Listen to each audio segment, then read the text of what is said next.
The storm was screaming outside, the restaurant lights flickered once, twice, and then Evan Mercer heard the one sound that stops a father's heart cold. Silence. His daughter's laughter had vanished. He spun around, his date forgotten, his chest compressing with primal terror as he scanned the dining room. Empty booth, no pink winter coat, no 7-year-old girl. And then he saw it. The restaurant door swinging in the wind, snow billowing inside like a white fury, and his world shattered for the second time in 3 years. But this time, a stranger with sad eyes and a designer coat was already running into the storm beside him, and he didn't even know her name. If you're watching this story unfold, please stay with me until the very end, because what happens next will restore your faith in Christmas miracles. And comment below with your city so I can see how far this story has traveled across the world. The Chicago wind cut through the streets like a promise of pain, whipping December snow into spirals that danced beneath the yellow glow of streetlights.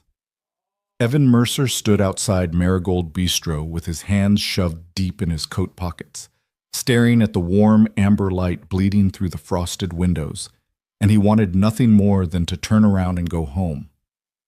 He'd been standing there for 7 minutes. 7 minutes of watching couples duck inside, shaking snow from their shoulders, laughing at nothing in particular. 7 minutes of remembering what it felt like to be half of something whole. 7 minutes of betraying the memory of the only woman he'd ever loved by even considering the idea of sitting across from someone new. "This is stupid," he muttered to the empty sidewalk. But then he felt the small hand slip into his, and he looked down to see Mia gazing up at him with those impossibly serious eyes. Emma's eyes. The same shade of hazel that changed with the light. The same intensity that saw straight through every lie he told himself. "Daddy," she said quietly, her breath misting in the cold. "Aunt Carol says you can't be lonely forever." Evan's throat tightened. "I'm not lonely, sweetheart. I have you." "That's different." Mia's voice carried a wisdom that no 7-year-old should possess, the kind that comes from watching a parent disappear into grief and learning to navigate around the broken pieces. "Aunt Carol says adults need adult friends too. And maybe someone who makes you smile the way you smile in the old pictures." He wanted to tell her that those smiles were gone, buried 3 years ago on a rain-slicked highway when a drunk driver decided to run a red light and take Emma from them. He wanted to tell her that happiness like that doesn't come twice in one lifetime. He wanted to tell her that every single woman he'd met in the past year, every well-meaning setup from concerned friends, had felt like an insult to what he'd lost. But Mia was looking at him with such fierce hope that he couldn't form the words. "Okay," he heard himself say, "but just for an hour, and then we go home and watch Home Alone. Deal?" Mia's face lit up like the Christmas tree in their apartment window. "Deal." She wasn't supposed to be here at all. The blind date, arranged by Carol, his sister-in-law, who refused to let him waste away in that apartment like a ghost, was supposed to happen while Mia stayed overnight at her house. But then Mia had cried. Genuine tears streaking her round cheeks as she clutched her stuffed rabbit and begged not to be left behind on Christmas Eve, and Evan had broken. So they'd compromised. Carol had called ahead to the restaurant, arranged a small table in the back corner where Mia could color quietly, while Evan attempted this excruciating exercise in moving forward. The restaurant owner, a kind older woman named Patricia, who'd known Emma from the bookstore where she'd worked, had agreed immediately. Now Evan pulled open the door to Marigold Bistro, and warmth rushed out to meet them, along with the scent of roasted garlic, fresh bread, and mulled wine. The interior glowed with soft Edison bulbs strung across exposed brick walls. A massive Christmas tree dominated one corner, decorated with handmade ornaments and white lights that reflected off vintage mirrors and polished wood. It was exactly the kind of place Emma would have loved. The thought hit him like a fist to the sternum. "Welcome!" Patricia appeared from behind the host stand, her silver hair pinned back with a festive clip shaped like a snowflake. Her smile faltered slightly when she saw Evan's face. She'd been at Emma's funeral, had held his hand during the reception when he couldn't stop shaking, but she recovered quickly. "Your table is ready, sweetheart, and this must be Mia. My goodness, you've gotten so tall." Mia offered a shy smile, pressing closer to Evan's side. Patricia led them through the bustling dining room. Every table seemed full of people who belonged to each other, Families sharing appetizers, couples holding hands across candlelight, groups of friends laughing too loud over wine. Evan felt like an imposter, a man pretending he still knew how to exist in spaces designed for joy. "She's already here," Patricia whispered as they approached a table near the back. "Arrived 10 minutes ago. Seems lovely. Nervous, though." Evan's stomach dropped. Nervous? First blind date in years, apparently. Her friend set it up. Patricia patted his arm. "You're both scared to death. That's a good start. Means you're both still capable of feeling something." Before Evan could process that observation, they rounded a decorative partition made of reclaimed wood and frosted glass. And there she was. The woman was beautiful in a way that made Evan immediately uncomfortable. Not because beauty bothered him, but because he'd been expecting someone safe.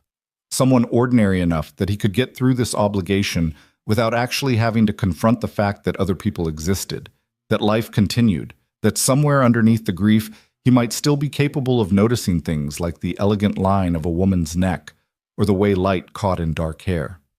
She sat with perfect posture, her hands folded on the white tablecloth, wearing a charcoal sweater that probably cost more than Evan's monthly rent, and silver jewelry that caught the light when she moved. Her face was composed, beautiful, and utterly closed off, the expression of someone who'd learned to armor herself against the world. When she looked up and their eyes met, Evan saw something flicker across her features. Not interest exactly, more like recognition, the kind that happens when one exhausted person spots another in a crowd. "Hi," he managed, his voice coming out rougher than intended. "I'm Evan. This is Mia," the woman finished, and something in her face softened as she looked at his daughter. "Your Aunt Carol told me about you. I'm Juliet." She extended her hand, first to Mia, who shook it with exaggerated seriousness, then to Evan. Her grip was firm and brief, professional rather than intimate, and Evan felt a rush of gratitude that she wasn't trying to pretend this was anything other than what it was. Two people going through motions to satisfy well-meaning friends. "I hope it's okay that Mia's here," Evan said as Patricia discreetly set up a smaller table about 15 feet away, tucked behind the Christmas tree, where Mia would have a view, but some privacy. Last-minute change of plans. Of course. Juliet's smile didn't quite reach her eyes. "I like children. They're honest in a way adults have forgotten how to be." Something about the way she said it, with a faint edge of bitterness, made Evan study her more carefully. Up close, he could see the faint shadows beneath her eyes, carefully concealed with makeup. The tension in her shoulders despite the relaxed pose. The way her fingers kept finding the silver bracelet on her wrist, twisting it in a repetitive motion that spoke of anxiety. She was as miserable as he was. The realization should have been comforting. Instead, it just made him sad. Patricia appeared with menus and a basket of warm bread. "Mia, sweetheart, I've got a special table just for you with crayons and coloring books. Your dad will be right over there where you can see him the whole time, okay?" Mia looked uncertainly between Evan and Juliet. For a moment, Evan thought she might refuse, might cling to him the way she had in the months after Emma died when she couldn't bear to let him out of her sight.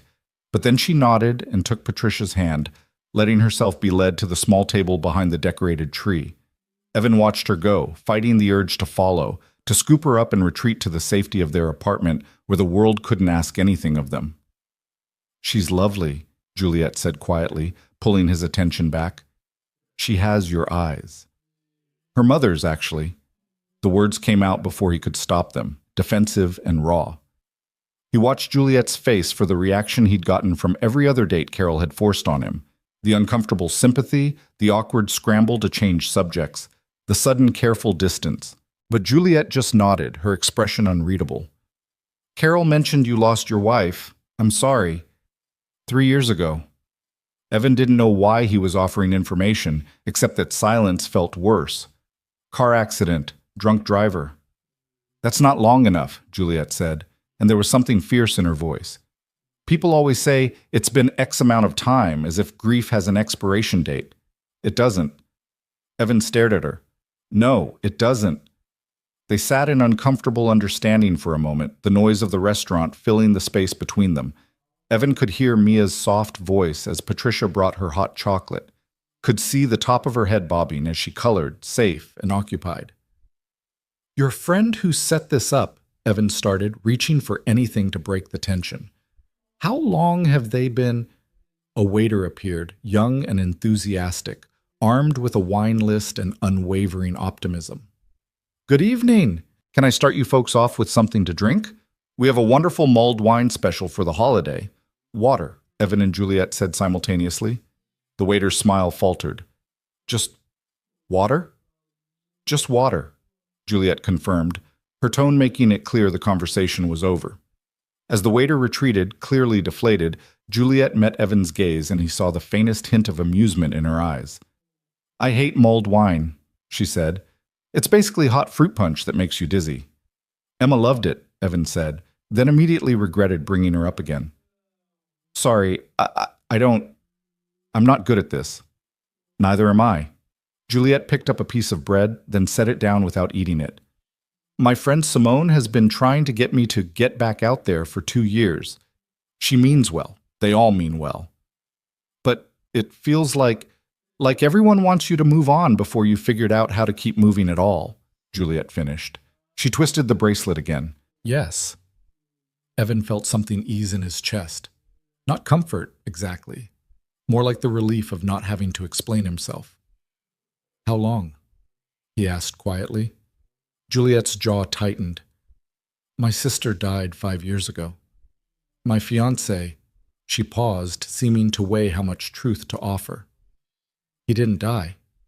He just betrayed me with her best friend 6 months after the funeral, so I suppose I lost 2 people that year." The bitterness in her voice was sharp enough to cut. Evan found himself leaning forward, drawn by the honesty of her pain. "I'm sorry." "Don't be. He did me a favor, showed me that trust is just another word for temporary delusion." She said it lightly, but her knuckles were white around her water glass. Before Evan could respond, there was a crash from somewhere in the restaurant, dishes shattering, followed by a burst of laughter and applause as staff rushed to clean up.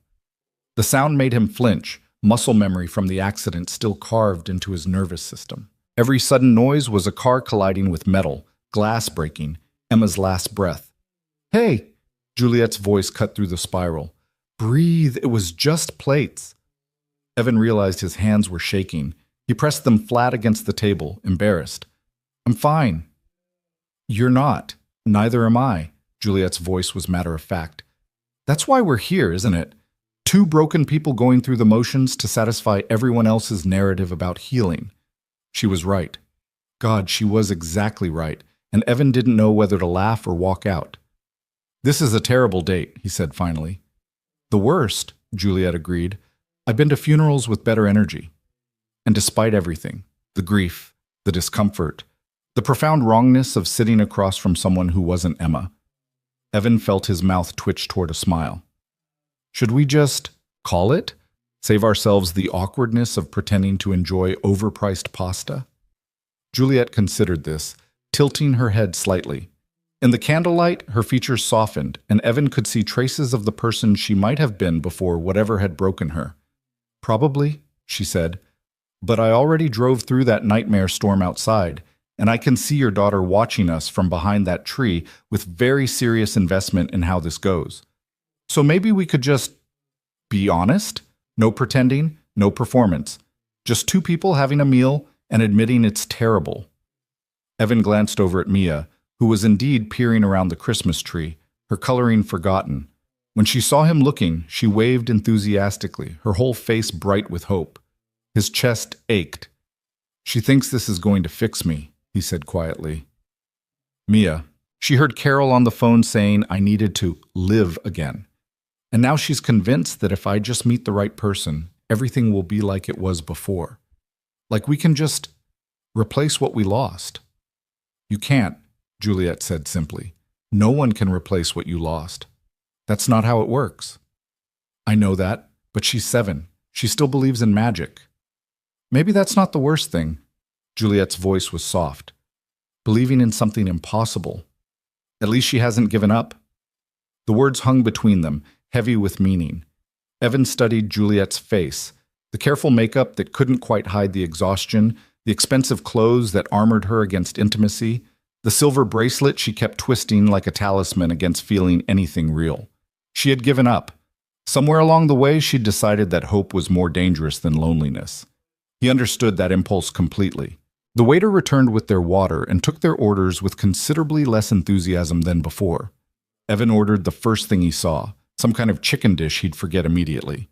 Juliet requested soup and salad, the kind of meal you order when you're eating out of obligation rather than hunger.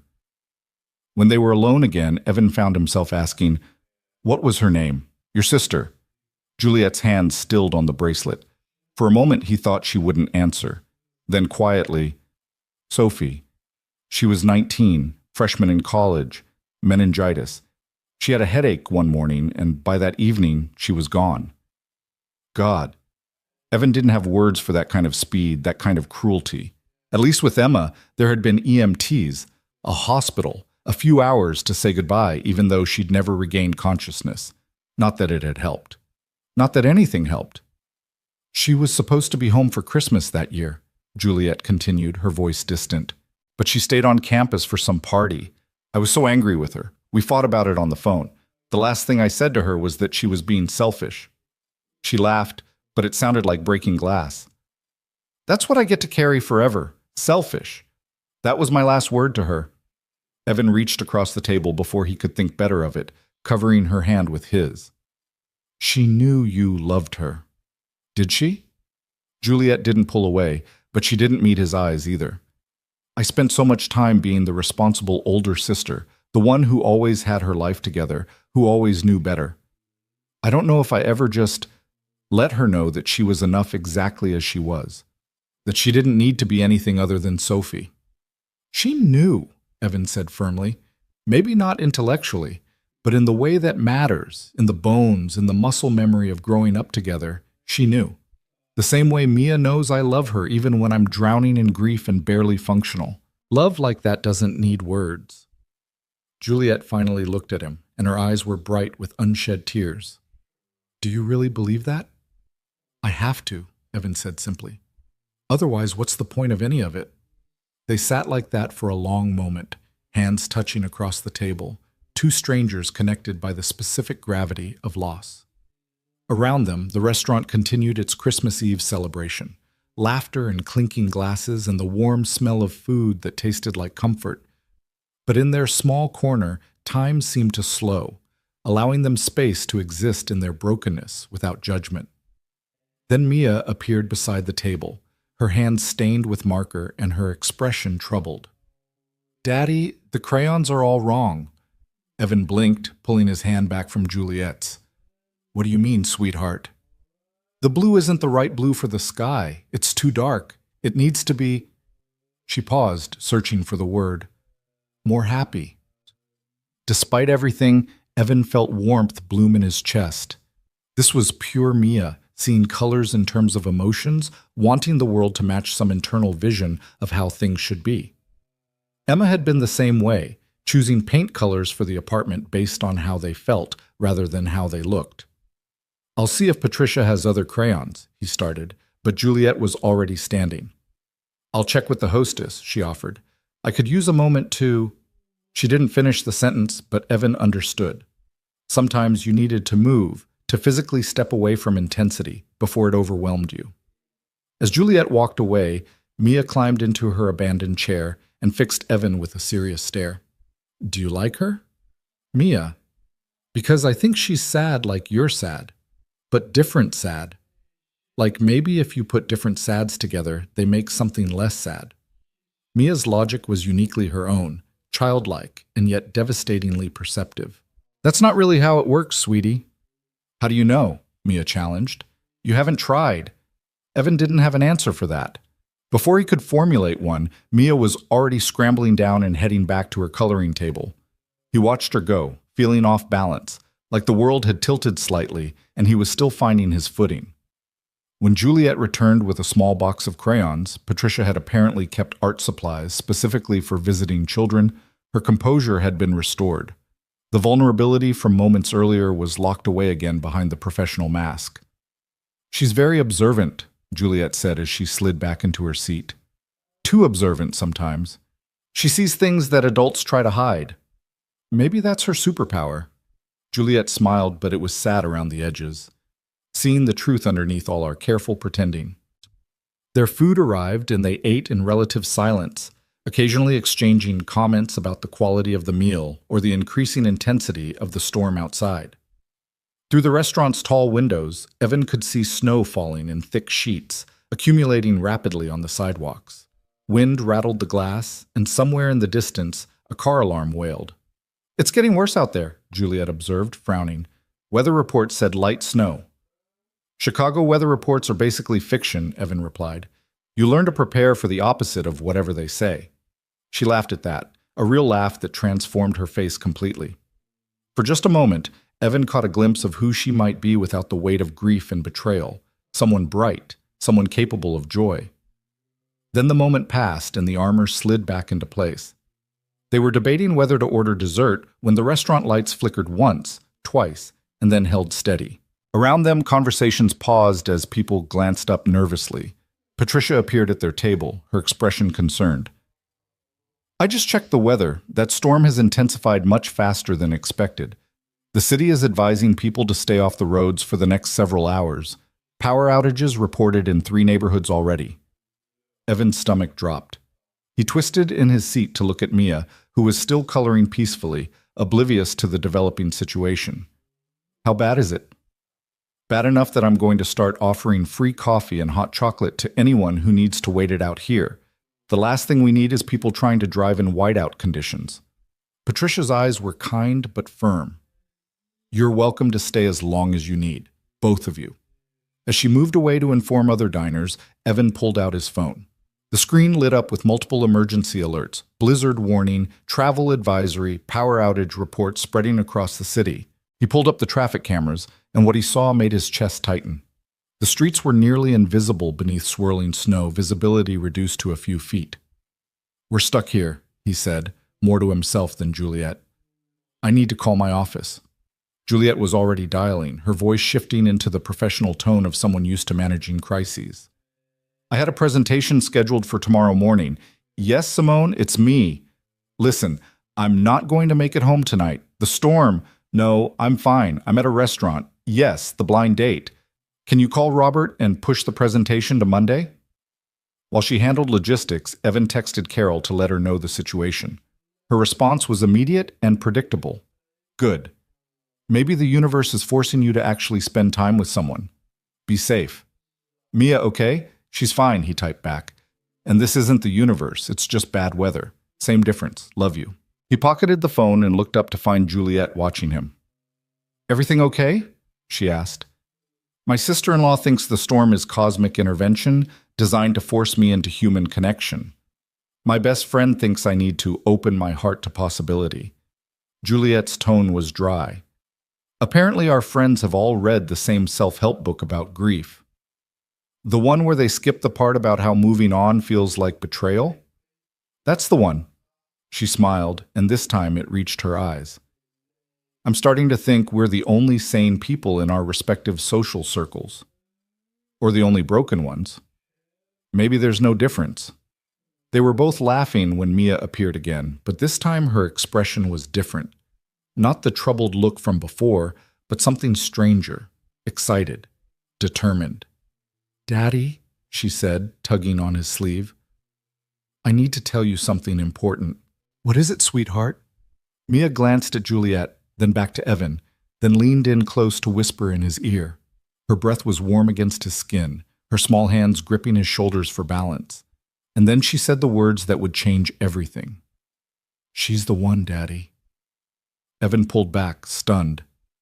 "Mia..." But she was already retreating to her coloring table, as if she'd just delivered a perfectly ordinary observation about the weather rather than a 7-year-old's verdict on his romantic future.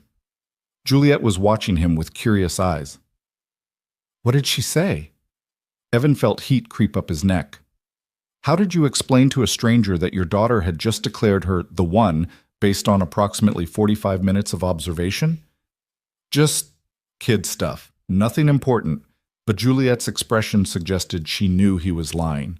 Before she could press, the restaurant lights flickered again, longer this time, plunging them into brief darkness before the backup generator kicked in and emergency lighting illuminated the space with an eerie blue-white glow. Several diners gasped. A child somewhere started crying, and through the windows the storm screamed louder, as if the world outside had become a living thing, determined to keep them exactly where they were. Evan looked at Mia, safe, occupied, unaware of the way everything was shifting. Then at Juliet, guarded, haunted, but here, present in a way that felt both terrifying and strangely inevitable. "Well," he said quietly, "I guess we're in this together now. At least until morning." Juliet met his gaze and held it. "At least until morning," she echoed. And outside the storm raged on, rewriting the night in snow and wind, and the strange, terrible possibility that broken people might find something like hope in the least likely places. The emergency lighting cast strange shadows across the restaurant, transforming the cozy bistro into something otherworldly. Evan watched as Patricia moved through the dining room with practiced calm, her voice steady as she reassured patrons that they had plenty of food, working generators, and no reason to panic. Around them, the initial shock was giving way to nervous laughter, people making jokes about unexpected sleepovers and calling loved ones to explain why they wouldn't be home for Christmas Eve. But Evan couldn't shake the tension coiling in his chest. Being trapped wasn't the problem. The restaurant was warm, Mia was safe, and they had everything they needed. The problem was sitting across from him, twisting that silver bracelet again, her carefully maintained composure starting to show hairline cracks. "I should check on Mia," he said, needing to move, to do something with the restless energy building under his skin. "Of course," Juliet replied, but there was something in her voice, relief, maybe, or gratitude for the interruption. Evan made his way to the small table behind the Christmas tree where Mia sat surrounded by her coloring masterpiece. She'd abandoned the simple winter scene from the coloring book and had instead created her own elaborate drawing across multiple sheets of paper taped together. A house with smoke curling from the chimney, 3 stick figures holding hands in front of it, snow falling like stars around them. "That's beautiful, sweetheart," Evan said, crouching beside her chair. "Tell me about it." Mia pointed to each figure in turn. "That's you, that's me, and that's—" She paused, glancing toward where Juliet sat. "That's someone who needs a home too." Evan's throat tightened. "Mia, we talked about this. You can't just decide that someone belongs with us because you want them to." "Why not?" Mia's eyes were impossibly earnest. "You always say that the best things happen when you're not looking for them. Maybe she's a best thing." "It doesn't work like that with people." "How does it work then?" Evan realized he didn't have an answer. How did it work? He'd met Emma at a bookstore. She'd been reaching for the same mystery novel he wanted, and they'd laughed about it, and 3 months later he'd known with absolute certainty that she was his person. No logic, no plan, just recognition, like something in the universe clicking into place. But that was before the accident, before the funeral, before learning that certainty was just another word for temporary. "It works slowly," he finally said, "with time and getting to know someone, not just deciding in one night." Mia considered this with the seriousness she brought to all important matters. "How much time?" "I don't know. Months? Years, maybe." "That's too long. What if she leaves before you figure it out?" The question hit harder than it should have. Evan kissed the top of Mia's head, breathing in the strawberry scent of her shampoo. "Then she leaves. Some things aren't meant to be, even if we want them to be." "I don't believe that," Mia said firmly. "Mommy used to say the universe puts people together who need each other. You and that lady both need each other, I can tell." Before Evan could respond to this devastating piece of 7-year-old wisdom, a commotion near the entrance drew his attention. A group of people who'd apparently tried to leave were stumbling back inside, their coats covered in snow, faces red from wind exposure. "It's impossible out there," one man was shouting, brushing ice from his beard. "We made it maybe 20 feet before we couldn't see the building anymore. Nearly walked straight into traffic."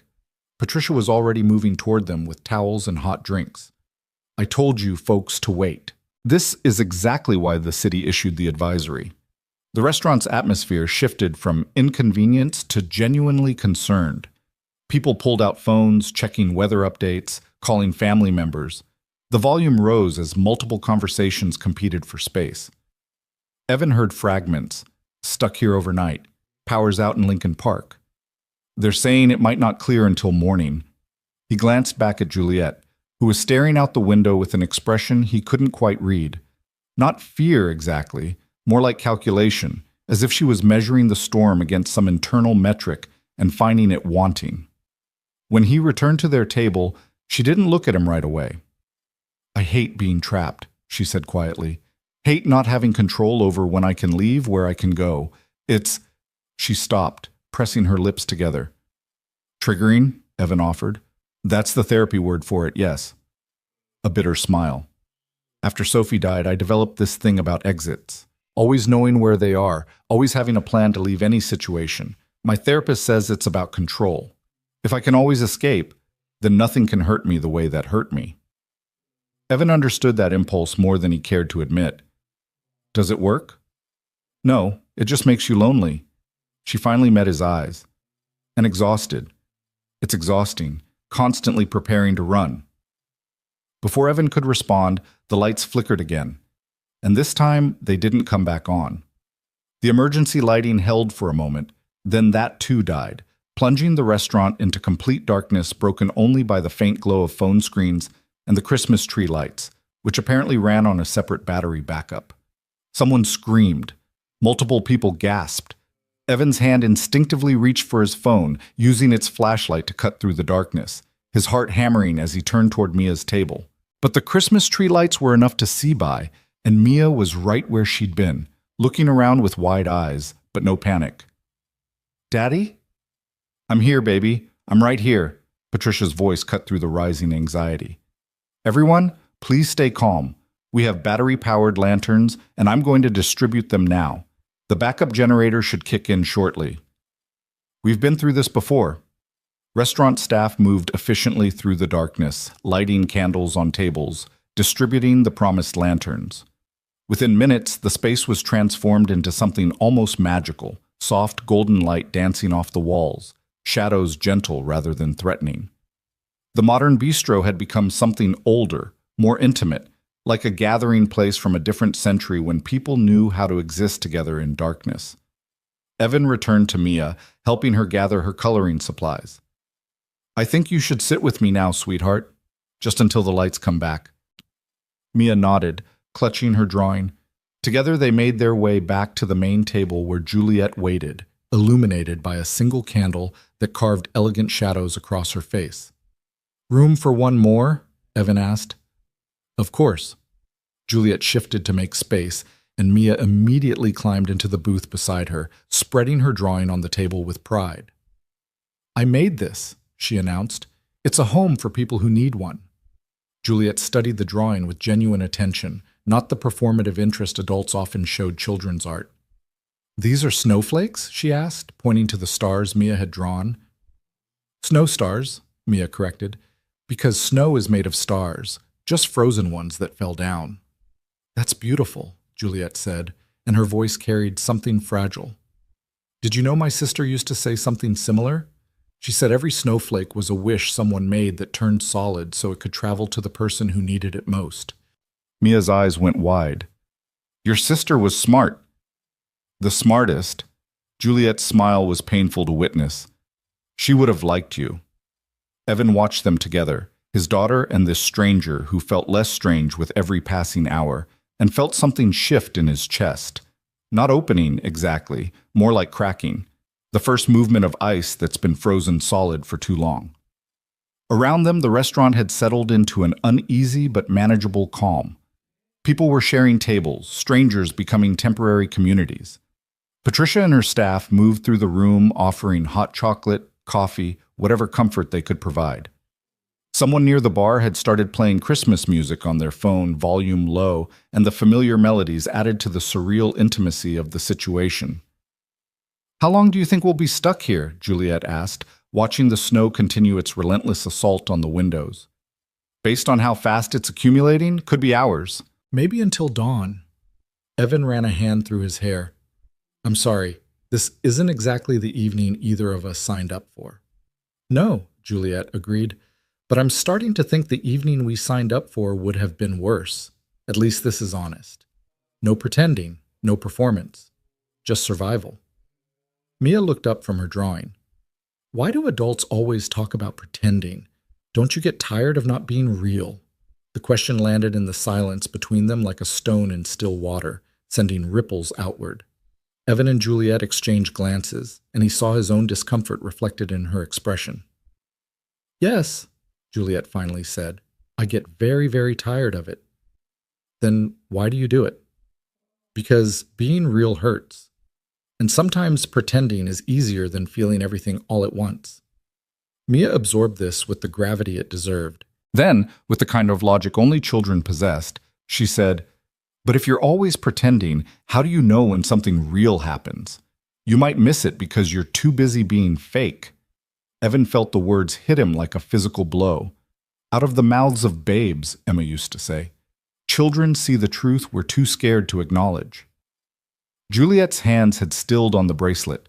She was staring at Mia with something like wonder. "You're absolutely right," she said softly. "I might miss it entirely." Before the moment could deepen further, a crash of dishes from the kitchen startled everyone. Patricia appeared seconds later, looking frazzled. "Nothing serious," she called out. "Just some confusion in the dark. Everyone's fine." But the interruption had broken whatever spell had been weaving itself around their small table. Mia yawned, the long day finally catching up with her, and Evan felt his own exhaustion settling into his bones. "You should rest, sweetheart," he said, pulling Mia close. "It's been a big night." "I'm not tired," Mia insisted, even as her eyes drooped. Juliet stood abruptly. "I need some air, or at least I need to move. Sitting is making me anxious." Evan understood the impulse, but glanced toward the windows where the storm showed no signs of relenting. "I don't think—" "Just to the vestibule," Juliet clarified. "I won't go outside. I'm not stupid. I just need space." She walked away before he could offer to accompany her, her silhouette disappearing around the partition. Evan held Mia close, feeling her small body grow heavy as sleep finally claimed her despite her protests. He adjusted his position so she could curl against his chest, her breathing evening out into the rhythm that meant dreams were taking over. In the candlelight, with his daughter sleeping and the storm raging and the world reduced to this one warm room full of strangers, Evan let himself acknowledge what he'd been trying to ignore all evening. He liked Juliet. Not in some grand romantic sense, they were both too damaged for that kind of simplicity, but in the way you like someone who understands the language of grief, who doesn't try to fix what's broken in you because they know some things stay broken, and that's okay. He liked that she was prickly and honest, that she didn't perform comfort or fake connection, that she looked at Mia and saw an actual person rather than an accessory to his tragedy. He liked her, and it terrified him because liking someone meant opening doors he'd been keeping sealed with grief and guilt, and the bone-deep certainty that he didn't deserve to feel anything good ever again. 5 minutes passed. Then 10. Juliet didn't return. Evan's unease grew, though he told himself it was irrational. She was fine. She was just getting air, dealing with her own anxiety about being trapped. But the feeling persisted. A low-level hum of wrong that he'd learned never to ignore after Emma's death had taught him that terrible things happened in the spaces between heartbeats. When 15 minutes had passed and Juliet still hadn't come back, Evan carefully extracted himself from Mia's embrace and flagged down Patricia. "Can you sit with her for just a moment?" he asked. "I need to check on someone." Patricia nodded, already moving to take his place. "Of course, honey. She'll be fine."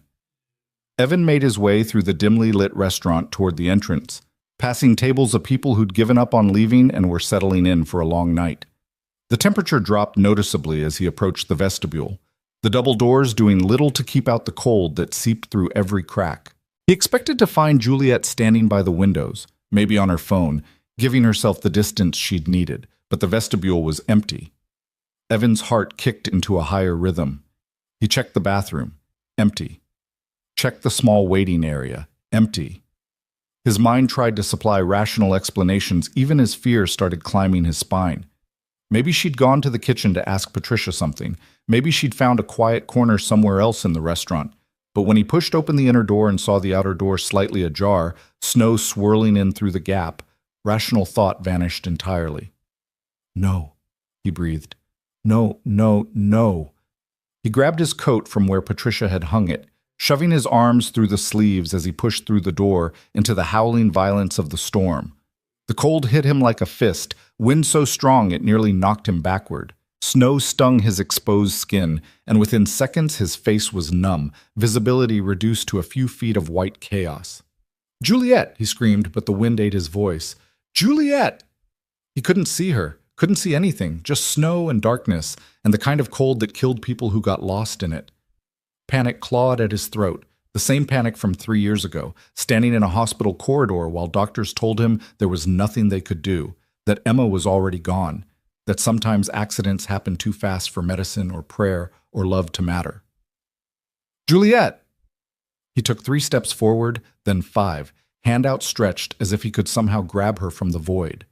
The restaurant door was already invisible behind him.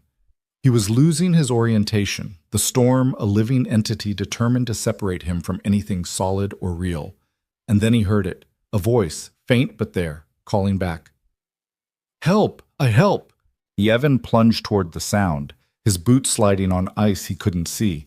He nearly fell twice, catching himself on what might have been a street sign or a parking meter. His hands were already numb inside his coat pockets, and he couldn't feel his face at all.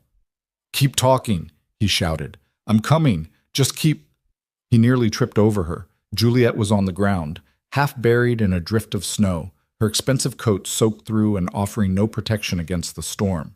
She was shaking violently, her lips already turning blue, and when she looked up at him, her eyes were wide with a terror that had nothing to do with the cold. "I saw—" Her teeth were chattering so hard she could barely form words. "There was someone— I thought I saw someone out here, and I didn't think—" "We need to get you inside." Evan hauled her to her feet, but she immediately collapsed against him, her legs unable to hold her weight. "Come on, work with me. We're not far, just a few steps." "Can't," she gasped. "Can't feel. Everything's—" Evan looked back the way he thought they'd come, but the storm had erased all landmarks. There was no restaurant, no street, no anything. Just snow and cold, and the very real possibility that they were both about to die in a blizzard on Christmas Eve, because Juliet had seen something that probably wasn't there, and he'd been stupid enough to follow her. Then, a miracle. A faint glow through the white, golden, and steady. The Christmas tree lights visible through the restaurant window, a beacon in the chaos. "There," Evan said, pointing. "See that? That's where we're going. You're going to walk, and I'm going to help you. And we're going to make it, because I have a 7-year-old daughter in there who needs me to survive this. Understand?" Juliet nodded, or maybe she was just shaking, but she let him half carry, half drag her toward the light. Every step was a battle against wind that wanted to push them backward, snow that wanted to blind them, cold that wanted to steal the last of their warmth. Evan's lungs burned from breathing air that felt like knives.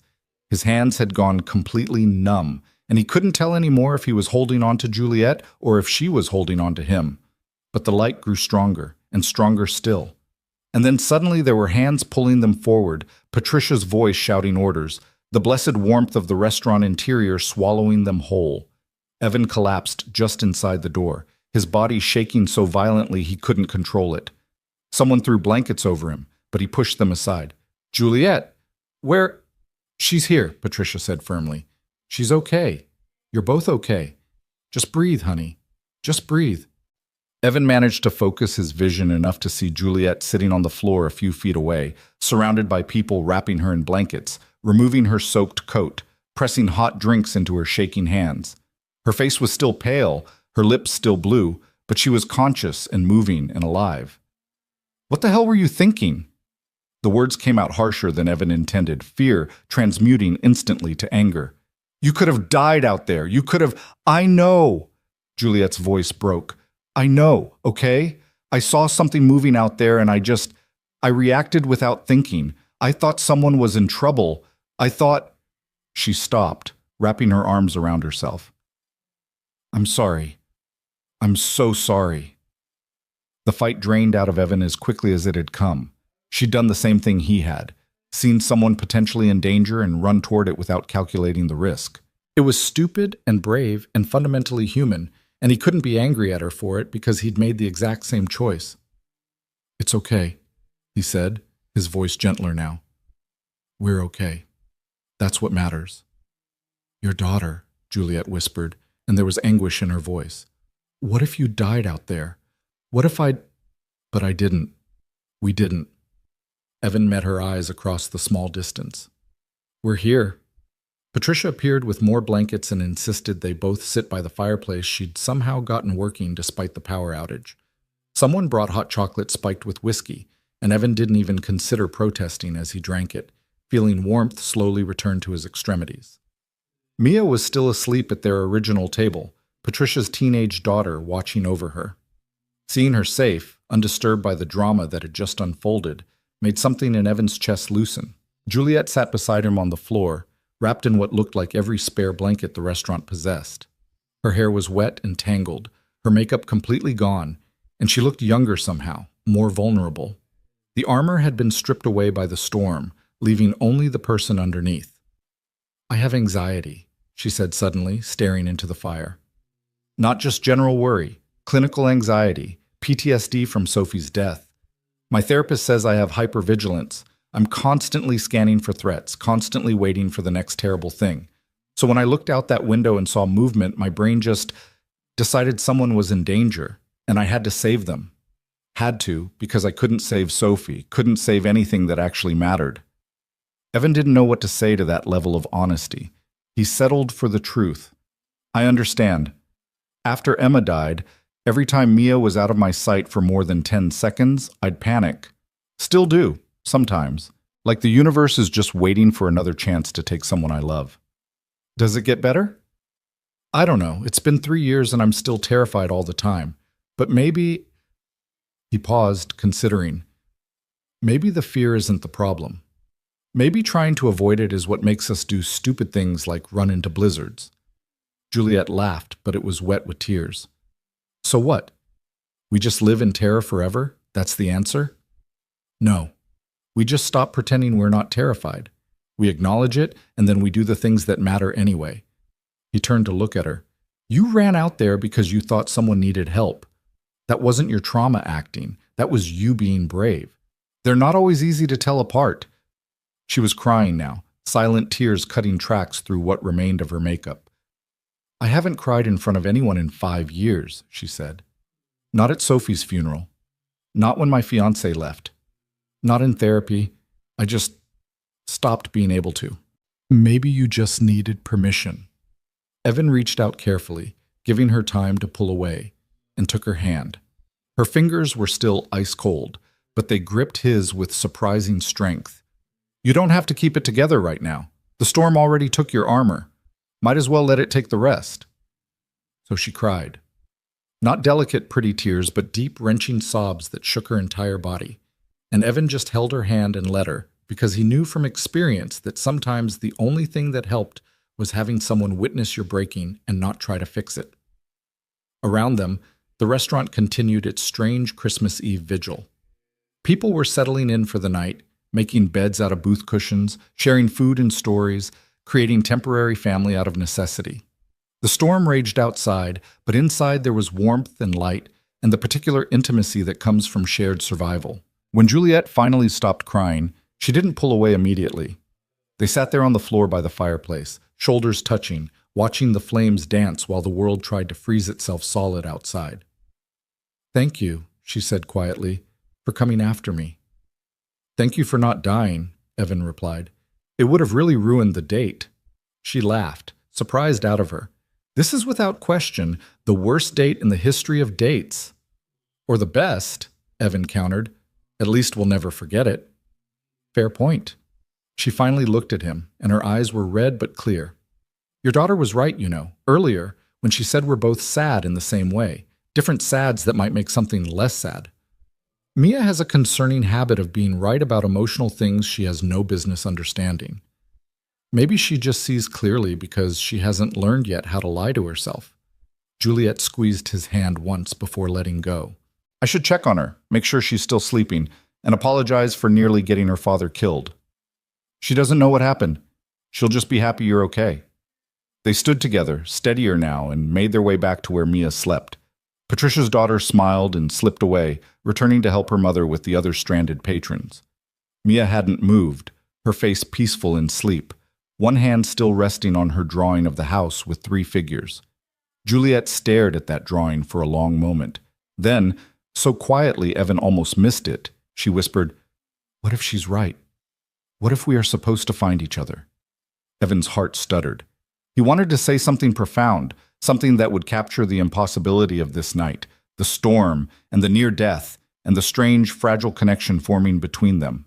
But all he managed was, "I don't know, but I'm willing to find out." Juliet looked at him then, really looked at him, and Evan felt seen in a way he hadn't since Emma died. Not fixed, not saved, just seen. "Okay," she said. "Okay, let's find out." And in that moment, with his daughter sleeping between them, and the storm still raging, and the future nothing but uncertainty, Evan felt something he thought had died with Emma. Hope. It was terrifying, but it was there. The hope lasted exactly 47 minutes. Evan had been helping Patricia distribute blankets to the other stranded patrons, feeling the adrenaline from the rescue finally settling into something manageable, when he noticed Juliet had moved to a quiet corner near the darkened bar. She was on her phone, her posture rigid, and even from across the room he could see the tension radiating from her shoulders. He didn't think much of it at first. Everyone was making calls, checking in with family, rearranging plans disrupted by the storm. But then a man appeared beside her, tall, expensively dressed even in casual clothes, with the kind of aggressive confidence that filled whatever space he occupied. Evan watched as the man leaned in close to Juliet, saying something that made her entire body go still. She shook her head, said something back, but the man just smiled and kept talking. There was something predatory in his body language, the way he'd positioned himself to block her exit from the corner, the way his smile never reached his eyes. Patricia appeared at Evan's elbow, following his gaze. "That's Damon Vale," she said quietly. "Came in about an hour ago, right before the power went out. Friend of the owner's son, so he tends to act like he owns the place. Been watching your table all night." Something cold settled in Evan's stomach. Watching us? Watching her specifically, the way a cat watches a mouse. Patricia's voice carried disapproval. "You might want to check on her." Evan was already moving. He wove through clusters of people who'd given up on maintaining separate tables and had formed small communities around shared candles and borrowed warmth. As he got closer, he could hear fragments of the conversation. "Can't believe you actually went through with it," Damon was saying, his voice pitched just loud enough to carry. "I mean, we all thought the charity program was a joke when Robert suggested it, but you really committed to the bit." Juliet's voice was tight. "I don't know what you're talking about."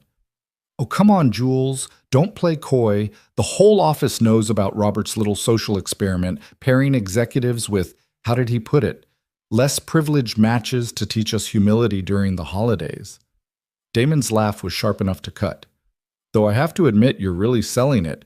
That little rescue scene earlier, Oscar-worthy. The guy probably thinks you actually care." Evan felt the words hit him like a physical blow. His footsteps faltered, uncertainty replacing his forward momentum. "Charity program. Less privileged matches. The guy probably thinks you actually care." He saw Juliet's face go white. "That's not... Damon, that's not what this is. Robert never... Please, I saw the email chain." Robert feeling guilty about his privilege. Deciding to give back by setting up blind dates between executives and people struggling to make ends meet. Very noble. Very pointless. Damon's eyes flicked toward Evan, and something predatory sharpened in his expression as he realized they had an audience. "Oh. Speak of the devil." Juliet spun around, and the devastation on her face told Evan everything he needed to know, or thought he did.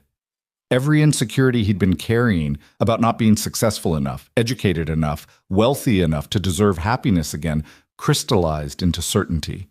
This whole thing had been charity. Pity. Rich people playing at compassion while he'd been stupid enough to think connection was forming, that maybe broken people really could help each other heal. "Evan," Juliet started forward, but he took a step back. "Don't." His voice came out flat, emotionless, even as his chest felt like it was caving in. "Just don't." "It's not what he said. There's no program. Robert never..." "Really?" Evan heard himself asking, and he hated how small his voice sounded. "Because it makes sense now. All of it. Why someone like you would agree to meet someone like me. Why you'd stay through the awkwardness. Why you'd be so understanding about... He stopped, unable to finish. About my dead wife. About my grief. About all the broken pieces I thought you saw as something other than a charity project. Damon was watching with barely concealed satisfaction, and that made everything worse. This was entertainment to him. Evan's humiliation, Juliet's distress, just another story he'd tell at office parties. There is no program, Juliet insisted, her voice rising with desperation. Damon is lying. He's wanted me to go out with him for months, and when I kept saying no, he... Oh, please, Damon interrupted. Don't make me the villain here. I'm actually doing the guy a favor. Better he knows now what this really is before he gets too attached. He turned to Evan with mock sympathy. Look, man, I'm sure you're a nice guy. Single dad, dead wife, very tragic. But you had to know this was weird, right? Woman like her, suddenly interested in a... What do you do again? I'm a teacher, Evan said, and he heard the defensiveness in his own voice, the shame. Middle school history. Right, teacher, noble profession, terrible pay. Damon's smile was poison wrapped in false friendliness. And she's a senior marketing executive pulling in mid-six figures. You didn't think that gap was a little suspicious? Every word was a knife finding the soft spaces between Evan's ribs. Because he had thought it was suspicious. Had questioned from the first moment why someone like Juliet would agree to this date. The only thing that had kept him from bolting immediately was the recognition in her eyes, that sense of shared grief that seemed to transcend circumstances. But maybe that had been part of the act too. Maybe she'd researched him, knew about Emma, prepared herself to play the role of understanding confidant. Rich people did that, didn't they? Learned to perform empathy as a social skill. Evan, please, Juliet's voice cracked. Look at me. Really look at me. Do I seem like someone who's acting right now? He did look. Saw the tears gathering in her eyes, the genuine panic in her expression, the way her hands were shaking as she reached toward him. And for a moment he wavered, because people didn't look like that when they were lying, didn't sound like that, didn't shake like that. But then his mind supplied another explanation: guilt. She felt guilty for the deception, for letting him believe something real was happening when it was all just performative compassion. I need to check on Mia, he said, and he was already turning away, unable to look at either of them anymore. Evan, wait. But he was done waiting, done hoping, done believing that maybe the universe had something good left for him after all. He walked back through the restaurant in a daze, barely seeing the people he passed, barely feeling the warmth from the candles and fireplace. Inside his chest, something was collapsing, folding in on itself like a star dying. When he reached their table, Mia was awake, rubbing her eyes and looking around with confusion. Daddy? What's happening? Why is everyone sleeping here? The storm got worse, sweetheart. We have to stay until it's safe to leave.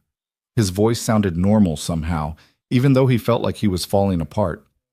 That was fatherhood, learning to keep it together even when your world was ending because your child needed you steady.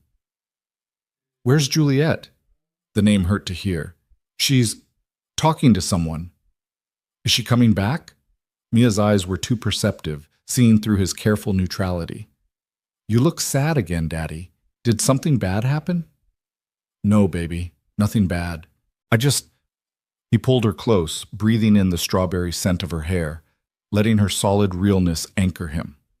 I think maybe we were wrong about tonight, about what it meant. Wrong how? How did you explain adult complications to a 7-year-old? How did you tell your daughter that sometimes people were kind not because they cared, but because it made them feel better about themselves? That charity could look like connection if you wanted it badly enough? Sometimes people are nice because it's the right thing to do, not because they want to be, he tried. And that's okay.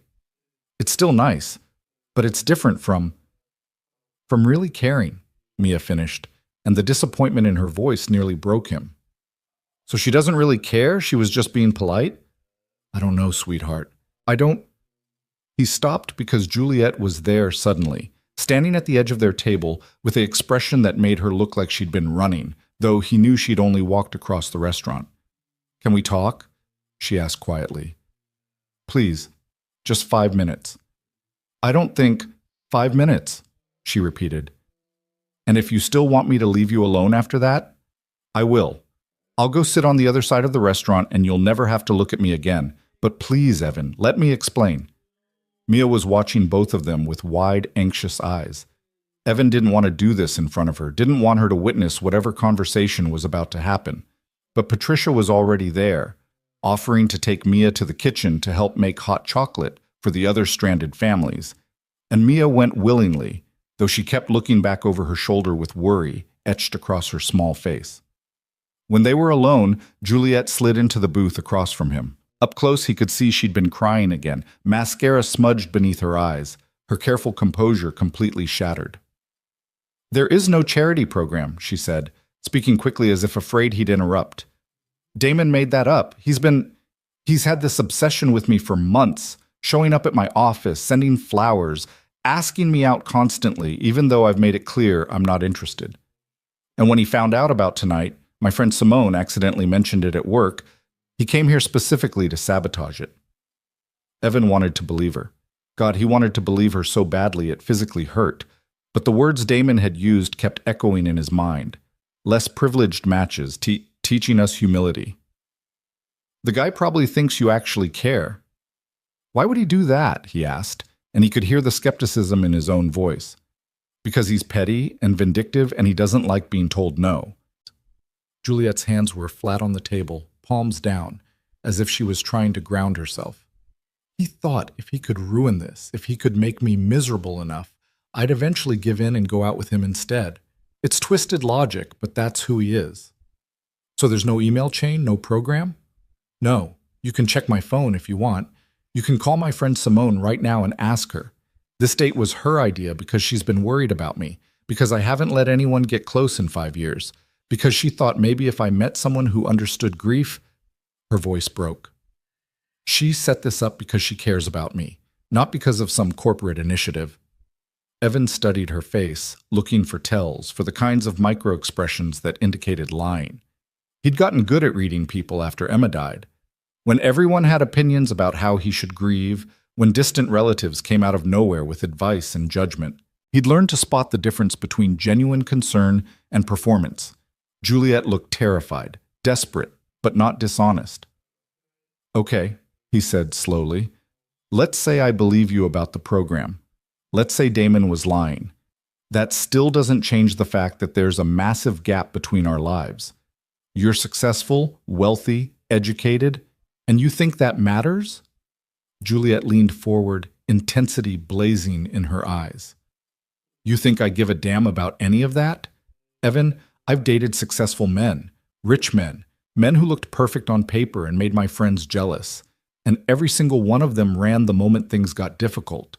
The moment I mentioned Sophie, or showed any sign of actual emotion, or needed anything more than polite dinner conversation. So what? I'm different because I'm already broken? The bitterness in his voice surprised him. Because I won't run when things get hard since I'm already living in hard? No. Her voice went soft, almost gentle. You're different because when I told you about Sophie, you didn't change the subject. When I ran into a blizzard like an idiot, you ran after me. When I cried, actually cried, not pretty tears, but ugly, desperate sobbing, you didn't try to fix me or tell me everything would be okay.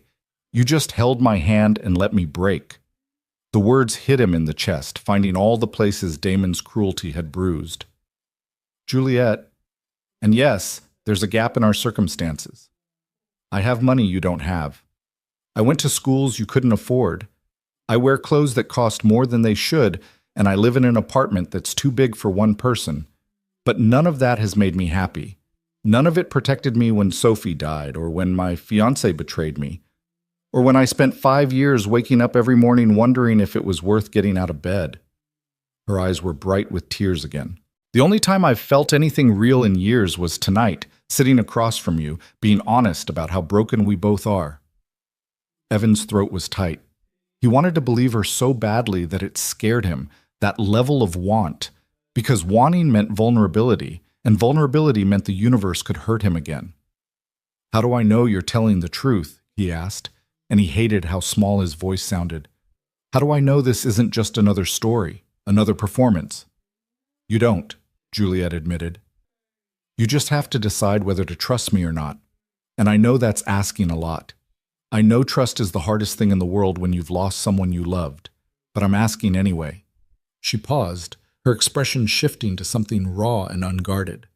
Because I like you, Evan. I like your daughter. I like that you smell like bookstores and worry too much and turn grief into teaching because you need to believe the world still has meaning. I like that you're not trying to save me or fix me or make me into someone easier. I like that when you looked at me tonight, you saw another broken person instead of a project. The restaurant noise faded away. There was just Juliet's voice, Juliet's eyes, the truth written across her face in a language Evan had almost forgotten how to read. I'm terrified, he confessed, of getting this wrong, of letting Mia get attached to someone who leaves, of...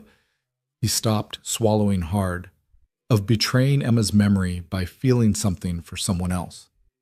I know, Juliet said gently. I'm terrified too, of opening up to someone and having them prove that everyone who warned me love was temporary was right. Of caring about your daughter and watching her grow up and remembering that Sophie never got to grow up. Of being happy for even 5 minutes and having the universe punish me for it. They sat in that shared fear for a moment, two people standing at the edge of something that could destroy them or save them, with no way to know which until they jumped. Then Mia was back, Patricia trailing behind her with an apologetic expression. She insisted, Patricia said she needed to talk to both of you right now. Mia climbed into the booth beside Evan, but her attention was entirely on Juliet. That man said mean things, she announced. I heard him, but he was lying. Mia, Evan started. No, Daddy. Listen. Mia's voice carried that fierce certainty that sometimes made her seem much older than 7. When people lie, they smile too much. Their eyes don't match their mouth. That man's eyes were mean even when he was smiling. But she pointed at Juliet. Her eyes are sad but not mean, and when she looks at you, they get less sad. That's how you know someone cares. The sad gets less. Evan felt something crack inside his chest, out of the mouths of babes. His daughter, who'd been watching people's faces since Emma died, learning to read emotions because her own father couldn't always hide his, had just articulated what he'd been too scared to acknowledge. When Juliet looked at him, her sadness got less too. Mia, Juliet's voice was thick with emotion. Thank you for that. But your dad has every right to be careful, to protect himself and you. I know, Mia said seriously, but being careful and being scared are different. Mommy used to say that being brave means being scared and doing the thing anyway. Evan's eyes burned. Emma had said that all the time, usually right before dragging him into something that terrified him, skydiving, traveling to countries where they didn't speak the language, having a baby when they'd only been married 2 years, and Evan had been convinced he wasn't ready. Being brave means being scared and doing the thing anyway. He looked at Juliet, really looked at her, and saw past the expensive clothes and the careful makeup to the person underneath. Saw someone who'd run into a storm to help a stranger. Someone who'd sat on a restaurant floor and cried without pretense. Someone who understood that grief didn't have an expiration date and that some things stayed broken and that was okay. Saw someone who might be worth the risk. Okay, he heard himself say. Okay, I believe you. Juliet's expression transformed, relief washing over her features like sunrise. You do? I don't know if I should. I don't know if this is smart or if I'm just desperate to believe something good can still happen. But yes, I believe you. He paused, feeling Mia's small hand slip into his. Damon was lying? Damon was lying, Juliet confirmed. There's no program. This was just 2 friends trying to help 2 people who'd forgotten how to help themselves. And you're not here out of pity or obligation or I'm here because Simone wouldn't stop nagging me until I agreed to try, Juliet interrupted. And because some part of me that I thought was dead still believed maybe, possibly, someone might exist who understood what it's like to lose everything. Her voice softened. And then I met you and your ridiculous, brilliant daughter, and I thought maybe that dead part was trying to wake up. Mia squeezed Evan's hand. See, Daddy? I told you. Different sads that make less sad. Despite everything, the fear, the confusion, the emotional whiplash of the last hour, Evan felt himself smile. You did tell me that. I should have listened. You should always listen to me, Mia said with perfect 7-year-old confidence. I'm very smart. Smartest, Juliet agreed, and when she smiled at Mia, it reached her eyes completely. Patricia appeared again, this time with 3 mugs of the hot chocolate Mia had supposedly been helping make. Thought you folks could use something warm, she said, setting them down. And for what it's worth, I've been watching that Damon character all night. He's trouble. The kind of man who enjoys making others miserable. She looked at Juliet. Don't let him win, honey. I don't plan to, Juliet said firmly. As Patricia moved away to tend to other stranded patrons, they sat together in their booth, hands wrapped around warm mugs, the storm still raging outside but feeling somehow less threatening now. Mia immediately began telling Juliet about all the different people in the restaurant and the stories she'd invented for them. Patricia's daughter was actually a secret princess. The couple in the corner were spies. The family with 3 kids were circus performers waiting for their chance to run away. Evan watched his daughter's face light up as she talked, watched Juliet lean in with genuine interest, and felt the sharp edges of his fear start to dull. This could still go wrong. Damon could have been telling the truth, and Juliet could be lying so convincingly that even Mia's perceptive eyes were fooled. The storm could clear, and they could all go back to their separate lives and never speak again. But maybe, just maybe, Mia was right. Maybe different sads could make something less sad. Maybe broken people really could help each other heal, not by fixing what was unfixable, but by simply bearing witness to each other's brokenness and saying, it's okay, I'm broken too. We can be broken together. Evan. Juliet's voice pulled him from his thoughts. Mia had wandered off again, this time to show her drawing to a young couple at the next table.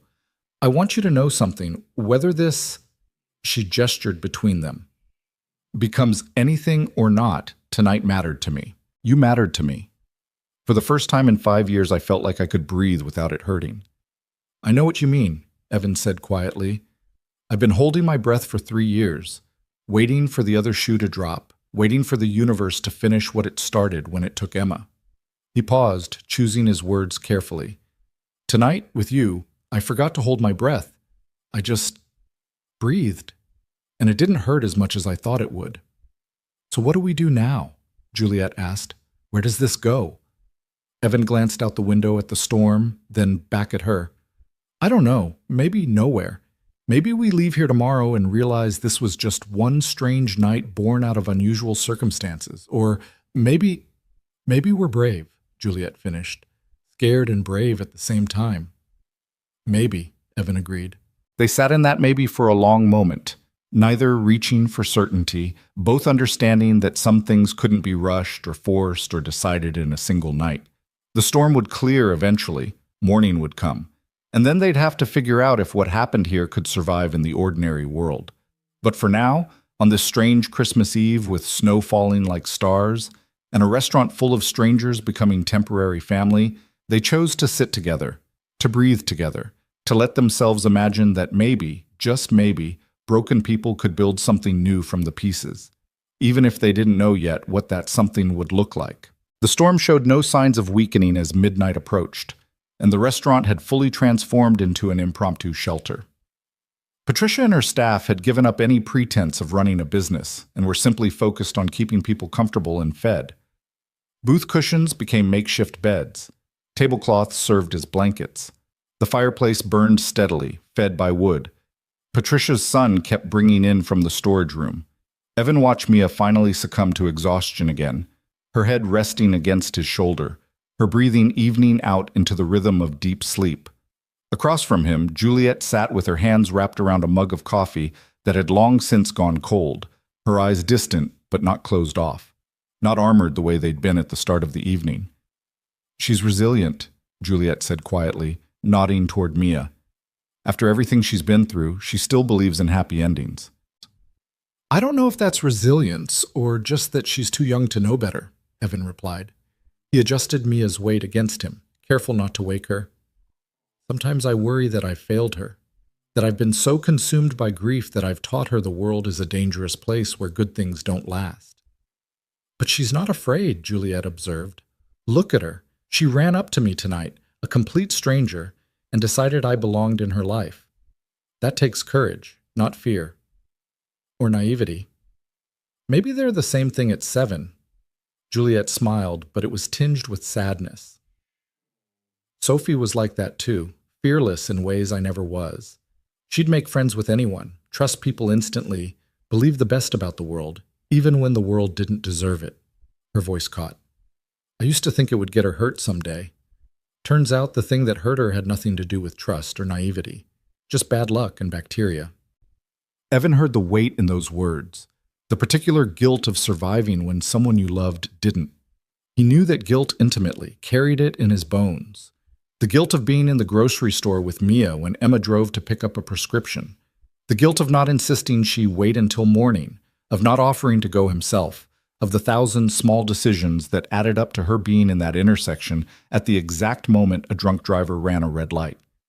You can't protect people from everything, he said, as much to himself as to her. I've tried.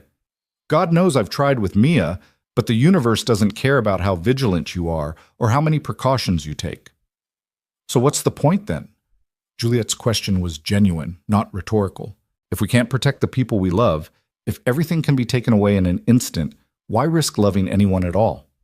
Before Evan could attempt an answer to that impossible question, Mia stirred against him, murmuring something unintelligible before settling back into sleep. He felt her small hand clutch at his shirt, an unconscious gesture that she'd developed after Emma died, as if even in sleep she needed to confirm he was still there. That's why, he said finally, gesturing to Mia, because even knowing everything can disappear, even living with the constant fear of loss, the alternative is worse. Not loving anyone means being alone with your fear forever. At least this way, the fear has company. Juliet's eyes shimmered with unshed tears. That's the saddest and most beautiful thing I've ever heard. Welcome to grief, Evan said with a hollow laugh, where everything is sad and beautiful simultaneously. They fell into silence, but it was comfortable now, the kind that happens when two people have said enough hard truths that words become optional. Around them, the restaurant had grown quieter as people settled into makeshift sleeping arrangements. Patricia was moving through the space like a mother hen, distributing extra blankets and checking that everyone was as comfortable as possible. Damon had disappeared at some point. Evan didn't know when and didn't care. The man's cruelty had done its damage, leaving Evan raw and uncertain, but Juliet's truth had been stronger. Or maybe he'd just chosen to believe her because the alternative was giving up on the first genuine connection he'd felt since Emma died. Either way, she was still here. They were still here, together in this strange liminal space between their old lives and whatever came next. Can I ask you something? Juliet's voice was barely above a whisper. About Emma. Is it okay to ask about her? Evan tensed instinctively. Most people avoided mentioning Emma's name, as if saying it out loud would remind him she was dead, as if he ever forgot. But he forced himself to nod. Yes, it's okay. What was she like, really like? Not the sanitized version people tell at funerals? The question caught him off guard. Everyone wanted to know how she died, how he was coping, whether Mia was in therapy. No one asked what Emma was actually like as a person. It was as if dying had turned her into a symbol rather than a human being. She was stubborn, Evan said, surprising himself with how easily the words came. Infuriatingly stubborn. Once she decided something was the right course of action, you couldn't talk her out of it with logic or reason or pleading. She just bulldozed forward and expected the universe to get out of her way. Sounds exhausting. It was. It was also, he paused, searching for the right word, clarifying. She had this way of cutting through all the noise and fear and what-ifs and just acting. I overthink everything, always have. I can talk myself out of anything if given enough time. Emma never gave me that time. She'd just say, we're doing this, and suddenly we were doing it. Juliet smiled. That's how Mia decided I belonged with you two. Very decisive. She gets that from Emma. The certainty. I'm all anxiety and second-guessing, but Mia just knows things. Evan looked down at his sleeping daughter, feeling the familiar ache of loss mixed with gratitude that Mia existed at all. Sometimes I see Emma so clearly in her that it physically hurts. Other times Mia is completely her own person, and I'm amazed I get to be her father. What else? Juliet prompted gently. What else was Emma like? She sang off key constantly, in the shower, in the car, while cooking dinner. She knew she couldn't carry a tune but didn't care. Said music was supposed to be joyful, not perfect. Evan felt his throat tighten. I haven't been able to listen to music since she died. Mia will hum sometimes, and I hear Emma in it, and I have to leave the room. That's not fair. What isn't? That death takes the person and the joy of remembering them, that you can't even listen to music without it being a wound. Juliet's voice was fierce. Sophie loved terrible reality TV. The more dramatic and fake, the better. After she died, I couldn't watch television at all for 2 years. Every time I turned it on, I'd remember her laughing at some manufactured drama, and it felt like being stabbed. Do you watch it now? Sometimes. I force myself to. My therapist says avoiding triggers just gives them more power. So I watch cooking competition shows and tell myself Sophie would have commentary about every ridiculous contestant. She paused. It doesn't hurt less exactly, but it hurts differently, like a scar instead of an open wound. Evan understood that progression intimately. The first year after Emma died, everything hurt equally, sharp, constant, unbearable. The second year, some things started hurting less while others hurt more. By the third year, he'd learned to navigate around most triggers, though some still ambushed him when he least expected it. I'm terrified of getting to a point where I don't hurt at all, he confessed. Like, if I stop feeling the loss, it means she doesn't matter anymore, that I've moved on and left her behind. That's not how it works, Juliet said firmly. Moving forward isn't the same as leaving behind. You can carry Emma with you into whatever comes next. She doesn't have to disappear just because you learn to be happy again. You sound like my therapist. Your therapist is right. She leaned forward, and in the candlelight her eyes were earnest. Evan, can I tell you something I've never told anyone? Not my therapist, not Simone, no one. He nodded, feeling the weight of the moment, the trust she was offering. I'm glad Sophie died young, Juliet said, and her voice was barely audible. I'm glad she never had to experience betrayal or heartbreak or the slow, grinding disappointment of adulthood. She died still believing in magic, still thinking the world was fundamentally good, still excited about her future. And I know that's a terrible thing to be glad about. I know it's my trauma talking, but some part of me thinks maybe she got the better deal. Fast exit before the disillusionment could set in. Evan absorbed this, understanding the darkness behind it, the way grief could twist thoughts until you couldn't tell what was true and what was just protective armor. You don't really believe that. Don't I? Juliet's laugh was bitter. Look at us. Two people so damaged we can barely function. You can't listen to music. I can't trust anyone. We're both terrified of the future and guilty about the past. Maybe dying young and happy isn't the worst fate. But you're still here, Evan pointed out. Despite everything, you're still choosing to be here. That has to mean something. Does it? Or am I just too cowardly to opt out? The question hung in the air between them, heavy with implications. Evan felt something shift in his chest, a protective instinct he hadn't felt for anyone except Mia in 3 years. Juliet, I'm not going to do anything, she said quickly, reading his expression.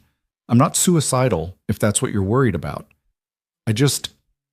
Sometimes I wonder what the point is, of continuing to exist in a world that takes the people you love and leaves you holding grief like a participation trophy.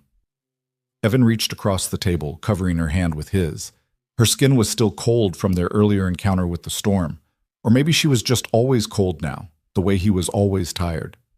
The point is, moments like this, where two broken people sit in a restaurant during a blizzard and tell each other the truth about how hard it is to be alive. That's the point. Juliet's fingers turned, interlacing with his.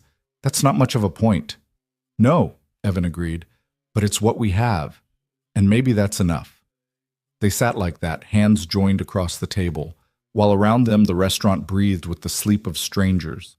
Patricia had dimmed most of the candles, conserving resources for the long night ahead. The fireplace cast dancing shadows on the walls. Outside, the wind howled like something alive and angry. Then Mia spoke without opening her eyes, her voice thick with sleep. "Broken people can fix each other." Evan startled. "Sweetheart, I thought you were asleep." "I was, but then I woke up because you were sad again." Mia sat up slowly, rubbing her eyes. She looked at Juliet with that unsettling perception that seemed beyond her years. "You're sad too. Different sad than before. Deeper sad." "I'm okay, Mia," Juliet said, but her voice wavered. "No, you're not. But that's okay. Daddy's not okay either. Nobody's okay." Mia stated this as simple fact, not tragedy. "But you came into the snow for me. You could have stayed inside where it was warm and safe, but you ran out into the cold to help someone you didn't even know. That's what good people do." Juliet's eyes filled with tears. "Mia, Mommy used to say that broken people understand things that whole people don't. She said that cracks let the light in." Mia reached out, putting one small hand on Juliet's arm. "Your cracks let lots of light in. I can see it." Evan watched as Juliet completely broke apart. Not the controlled crying from earlier, but deep, wrenching sobs that shook her entire body. She pulled her hand from his to cover her face, shoulders heaving, and Evan saw years of carefully maintained composure collapse all at once. Mia, with the instinctive compassion of children who've known their own pain, climbed across the booth and wrapped her small arms around Juliet's neck. "It's okay to cry. Crying means you still feel things. Daddy cries sometimes too, even though he tries to hide it. I hear him in the bathroom at night." Evan's chest constricted. He thought he was being discreet, running the water to cover the sound, only falling apart when he was sure Mia was asleep. But of course she knew. Children always knew. "I'm sorry," he said quietly. "I didn't want you to—" "It's okay, Daddy. I cry too. About Mommy. About missing her. About being scared you'll be so sad forever that you forget how to be happy." Mia kept holding Juliet but was looking at Evan now. "But tonight, you smiled. You really smiled. Not the pretend smile you do when Aunt Carol asks if you're okay. You smiled because of her." She meant Juliet. And she was right. Despite the disaster of Damon's intervention, despite the fear and uncertainty, Evan had smiled genuinely tonight. Had felt something other than the constant low-level dread that had been his companion for 3 years. Juliet had lifted her head, tears still streaming down her face, but her breathing starting to even out. "Mia, you are the wisest 7-year-old who has ever existed." "I know," Mia said without arrogance. "It's because I pay attention. Adults stop paying attention. They get busy being sad or scared or angry, and they forget to notice when good things are happening." She pulled back to look at Juliet seriously. "You and Daddy are a good thing happening. You just have to notice." The simplicity of it was devastating. Evan met Juliet's eyes across the small space Mia occupied between them, and he saw his own fear reflected there, along with something else. Hope, maybe. Or just the willingness to imagine that hope might be possible. "She's right," Juliet said, her voice rough from crying, "about paying attention. I've spent 5 years deliberately not paying attention to anything that might make me feel something real. And tonight," she stopped, seeming to gather courage. "Tonight, I paid attention, and it terrified me. But it also felt like waking up after a long, dreamless sleep." "I know exactly what you mean," Evan said. Patricia appeared beside their table with fresh coffee and a gentle smile. "You three doing okay over here?" "We're working on it," Evan replied, and it felt like the most honest thing he'd said all night. "Good. That's all any of us can do." Patricia set down the coffee mugs. "Storm's supposed to break around dawn. Few more hours and you'll be able to head home." She paused, looking between Evan and Juliet with knowing eyes. "Though sometimes the universe keeps us in one place until we learn what we need to learn." After she walked away, Mia yawned and leaned against Juliet's shoulder. "Can I ask you something?" "Of course," Juliet said, wrapping an arm around her.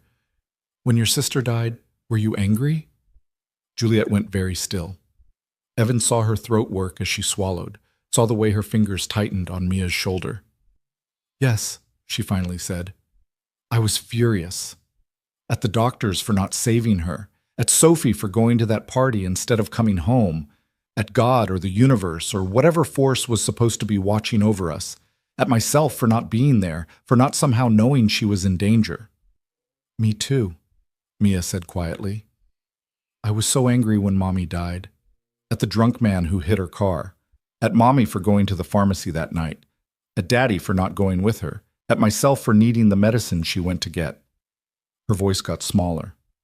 Is that bad? To be angry at people who died? Evan's heart shattered. He'd known Mia carried guilt about Emma's death. It had been cold medicine they'd needed, Mia running a fever. But hearing her articulate it so clearly was unbearable. Oh, sweetheart, Juliet said, pulling Mia closer. No, that's not bad. That's normal.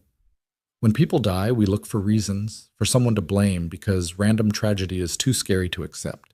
But Mia, she cupped the little girl's face gently. Your mom didn't die because you needed medicine. She died because a man made a terrible choice to drive drunk. That's not your fault. It's not your dad's fault. It's not your mom's fault. It's just something terrible that happened. That's what my therapist says too, Mia replied.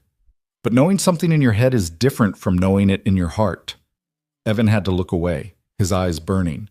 His 7-year-old daughter had just articulated the central struggle of grief more clearly than any self-help book or therapy session ever had.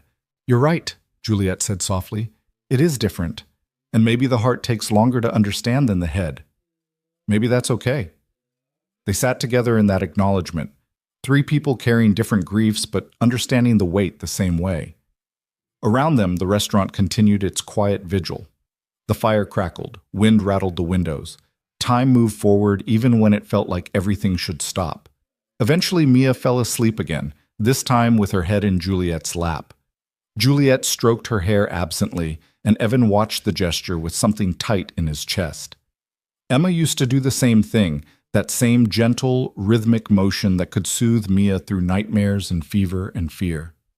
Thank you, he said quietly, for being honest with her, about Sophie, about the anger. She needed to hear that from someone who isn't me. She's remarkable, Juliet replied, her hand never stopping its gentle movement through Mia's hair. You've done something right, Evan. Despite everything you've been through, you've raised someone who's empathetic and brave and wise beyond her years. I'm pretty sure that's mostly Emma's influence. I've just been trying not to mess it up too badly. Stop that. Juliet's voice was sharp enough to make him look up. Stop diminishing yourself. You're here. You showed up. You kept showing up every day, even when the world ended. That's not nothing. That's everything. Evan felt the words land in a place he hadn't known was waiting for them. For 3 years, he'd been operating on autopilot, doing what needed to be done because Mia needed him, but never acknowledging that continuing to exist was itself an act of courage. I don't feel brave, he admitted. I feel like I'm barely holding it together most days. Brave and barely holding it together aren't mutually exclusive. Juliet smiled, sad but genuine. I'm barely holding it together right now. I've cried more tonight than I have in 5 years combined. My carefully constructed walls are demolished, and I'm terrified of what happens when we leave here and real life intrudes again. What do you think will happen? I don't know.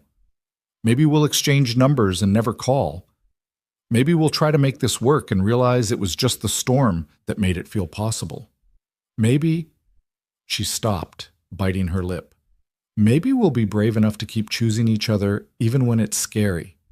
Evan leaned forward, closing the small distance between them across the table. I want to be that brave.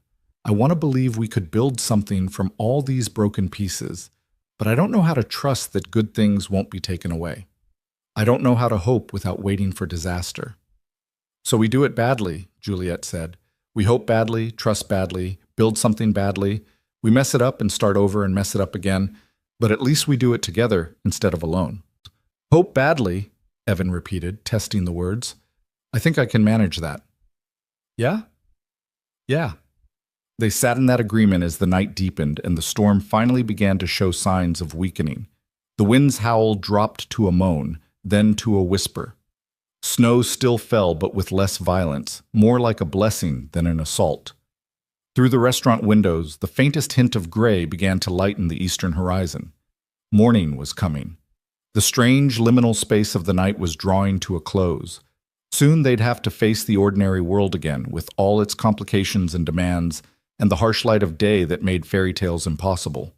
But for now, they sat together, Evan and Juliet with Mia sleeping between them, and chose to believe that maybe, just maybe, broken people really could help each other heal, even if they had to do it badly, even if they were terrified, even if the universe had taught them both that nothing good lasted forever. They chose to try anyway. And in that choice, something new began to take shape. Not a replacement for what they'd lost. Not a fairy tale ending that erased their pain.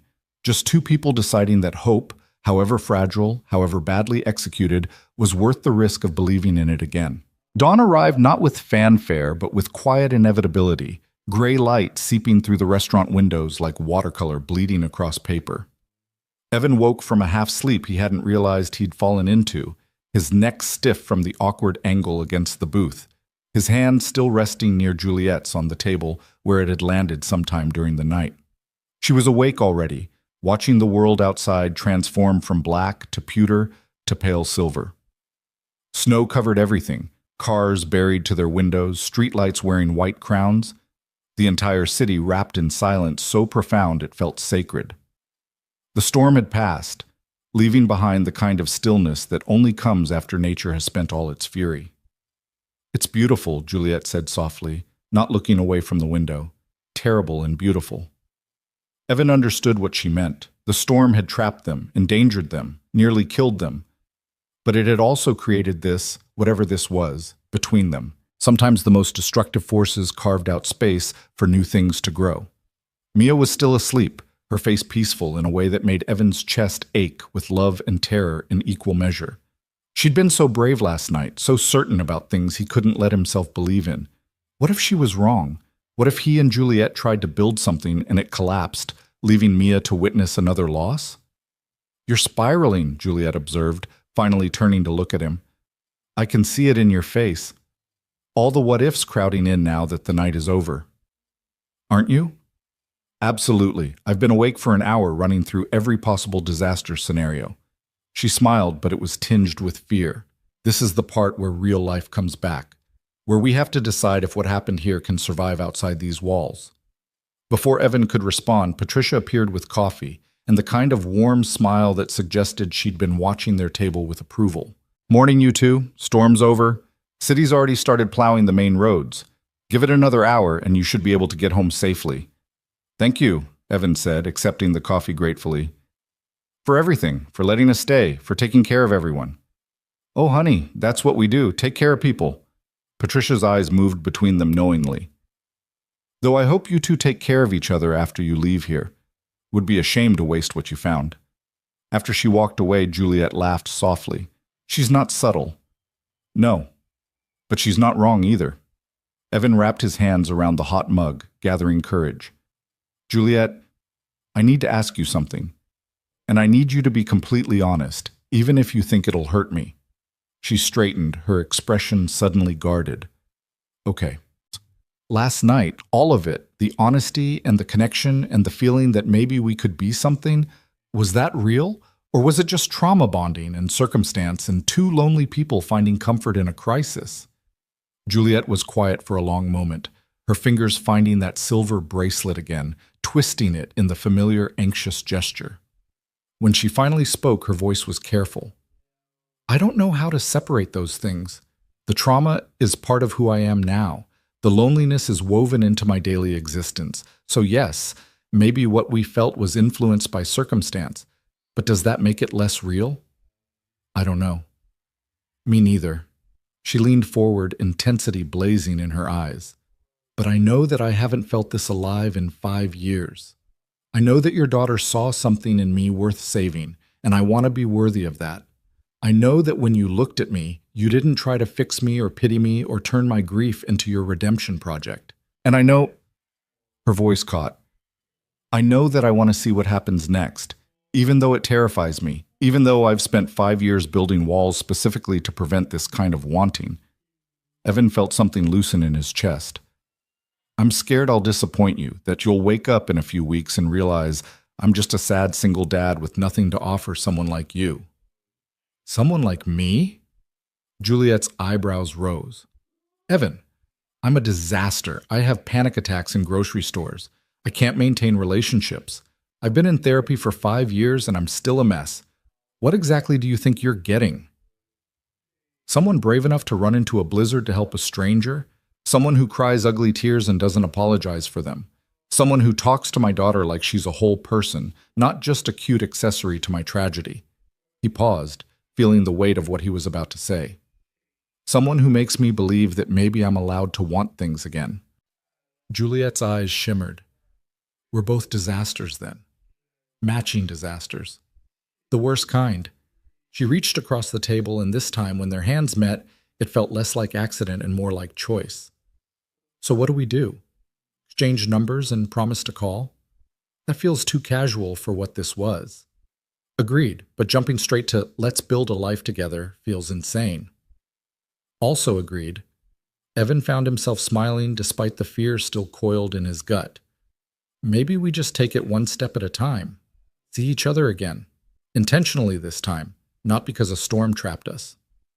A real date, Juliet said slowly, where we choose to spend time together instead of being forced to. Exactly. And if it's terrible, if the magic was just the storm and the crisis and the adrenaline, then we'll know. No harm done. Juliet's expression turned serious. Except there would be harm. Mia's already attached. If we try and fail, she'll be hurt. The observation landed like a stone in still water. Evan looked at his sleeping daughter, so certain in her belief that Juliet was meant to be part of their lives, and felt fear spike through him. You're right. Maybe we shouldn't— I didn't say we shouldn't try, Juliet interrupted. I just said we need to be aware of the stakes. We're not just risking our own hearts here. We're risking hers. She squeezed his hand. Which means if we do this, we do it honestly. No pretending things are fine when they're not. No staying together out of obligation if it's not working. We owe Mia the truth, whatever that truth turns out to be. Evan absorbed this, understanding the wisdom in it even as it scared him. Honesty meant vulnerability. Vulnerability meant the possibility of devastation. But the alternative was teaching Mia that hope was dangerous, that trying was foolish, that the world was safer if you never reached for anything good. Okay, he said. Honesty. Even when it's hard. Especially when it's hard. They sat in that agreement as the restaurant slowly came to life around them. Other patrons were waking, stretching, gathering their things, and preparing to return to their regular lives. Patricia and her staff were already serving coffee and breakfast to those who wanted it, acting as if hosting an overnight shelter was just part of the normal Christmas morning routine. Mia stirred, her eyes fluttering open, and her first instinct was to look for Evan. When she found him, relief flooded her small face, followed immediately by joy when she saw Juliet still there. You stayed, Mia said to Juliet, her voice thick with sleep. I thought maybe you'd leave while I was sleeping. I stayed, Juliet confirmed. Your dad and I were just watching the snow. It's pretty. Mia sat up, peering out the window at the transformed world. Everything looks new. It does, Evan agreed, though he was looking at Juliet when he said it. They had breakfast together, scrambled eggs and toast that Patricia insisted on giving them for free, claiming it was Christmas and they'd been through enough. The meal felt surreal in its normalcy, the three of them sitting together like a family, passing syrup and discussing whether the snowplows would clear their streets first or last. But underneath the ordinary conversation, Evan felt the weight of impending separation. Soon they'd leave this warm cocoon and return to separate homes, separate lives. The question of whether they'd actually see each other again hung unspoken between them. It was Mia who finally addressed it directly, in the way only children could. When are we going to see Juliet again, Daddy? Evan and Juliet exchanged glances. They hadn't actually made concrete plans, had danced around commitment while promising honesty. I don't know, sweetheart, Evan started, but Juliet was already pulling out her phone. What about New Year's Eve? She said, her voice carrying a determination that hadn't been there a moment before. That's less than a week away. We could, I don't know, do something, if you want to. Like what? Mia asked, bouncing slightly with excitement. I have no idea. I don't usually celebrate New Year's. Juliet looked at Evan. What do you usually do? Stay home. Order pizza. Watch the ball drop on TV with Mia. It sounded pathetic when he said it out loud, but it was the truth. Emma loved New Year's, used to drag me to parties and make elaborate plans. After she died, I couldn't. He stopped, the familiar guilt rising. I couldn't pretend to celebrate anything. Then we won't pretend, Juliet said firmly. We'll just be together. Order pizza, watch TV, let Mia stay up too late. Nothing elaborate, nothing performative, just us figuring out if we can exist in the same space when there's no storm forcing us to. Mia was nodding enthusiastically. Can we make paper snowflakes? Mommy and I used to make them every year, but Daddy doesn't know how to cut them right. Hey, Evan protested, but he was smiling. I try my best. Your best is terrible, Daddy. They always look like blobs. Juliet laughed, and the sound was lighter than anything Evan had heard from her all night. I can help with snowflakes. Sophie and I used to have competitions to see who could make the most intricate designs. Her smile turned bittersweet. I haven't made one since she died. But maybe it's time. Maybe it's time, Evan echoed, and he wasn't just talking about snowflakes. They exchanged numbers, making the abstract concrete. Juliet programmed her contact information into Evan's phone while he did the same with hers, and there was something deeply vulnerable about it, this small act of saying yes. I want you to be able to reach me. I want to be reachable. When it was finally time to leave, Patricia hugged each of them like they were family. You take care of each other, she said, looking meaningfully between Evan and Juliet. And Mia, you keep being the wise one. Someone has to keep these two from overthinking everything. I will, Mia promised solemnly. The cold outside was shocking after the warmth of the restaurant, but the wind had died completely. The world lay silent and pristine under its blanket of snow, the storm's violence erased by morning light. Evan's car was buried but retrievable. Juliet's was in the same condition a few spaces away. They stood in the parking lot for a moment, none of them quite ready to separate, and Evan felt the weight of the ending pressing down. This strange, terrible, beautiful night was over. Now they had to see if anything they'd built could survive daylight. I'll text you, Juliet said, and there was uncertainty in her voice. Tonight, just to make sure you both got home okay. I'd like that. Evan wanted to say more, wanted to find words that captured the magnitude of what had happened, but they all felt inadequate. So instead he just said, thank you, for staying, for being honest, for running into the storm. Thank you for coming after me. Juliet crouched down to Mia's level. And thank you for seeing something in me worth saving. That was the bravest thing anyone's done for me in a long time. Mia threw her arms around Juliet's neck, and Evan watched as Juliet held his daughter like she was something precious. When they separated, both had tears in their eyes.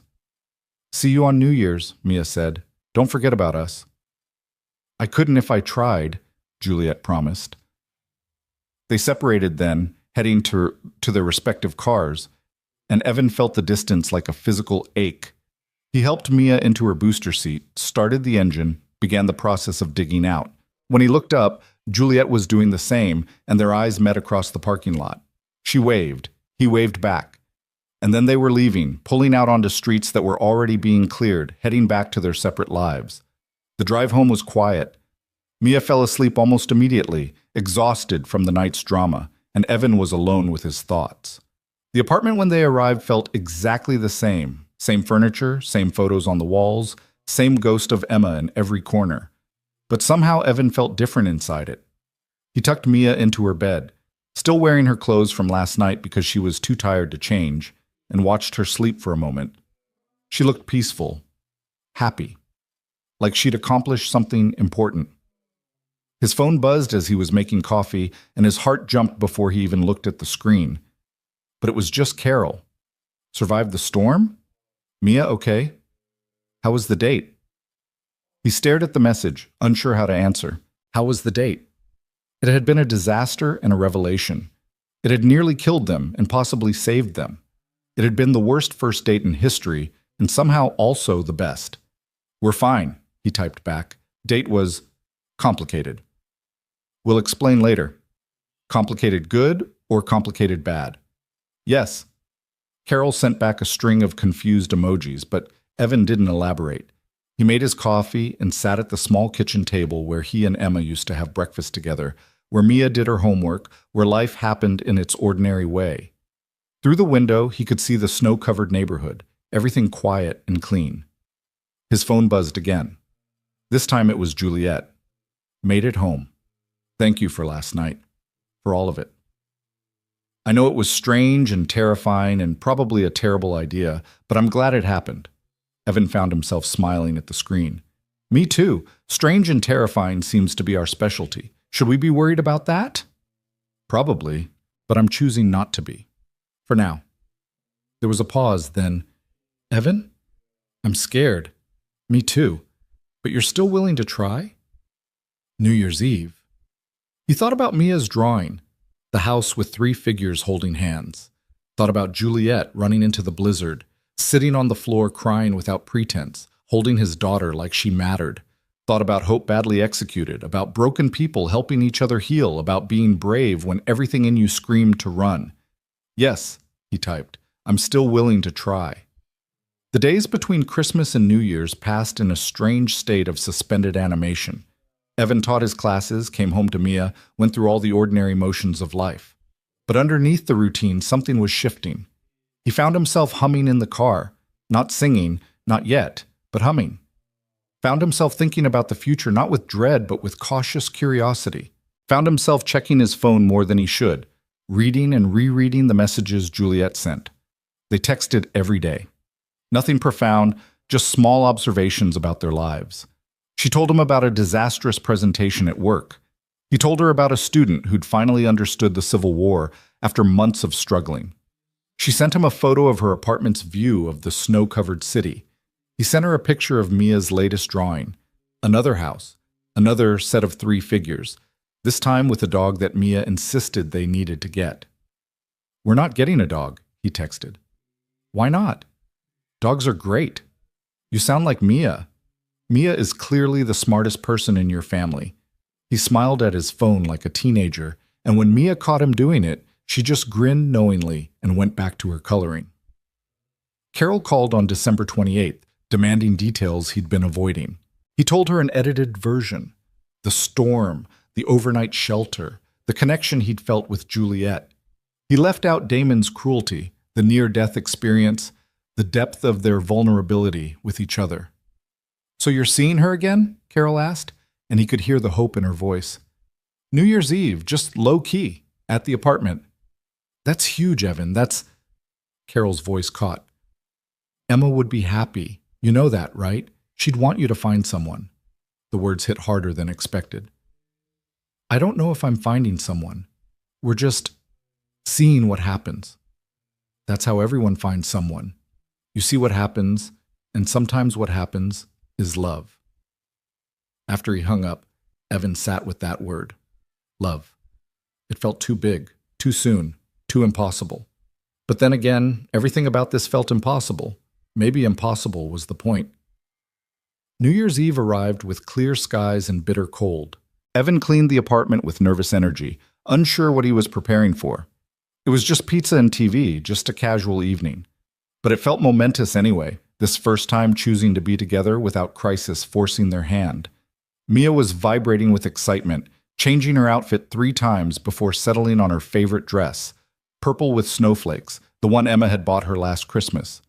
Evan felt a pang seeing it, but didn't ask her to change. Emma was part of this, would always be part of this. Juliet understood that.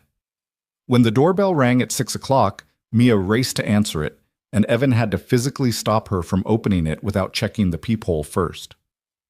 Some lessons from tragedy stayed permanent.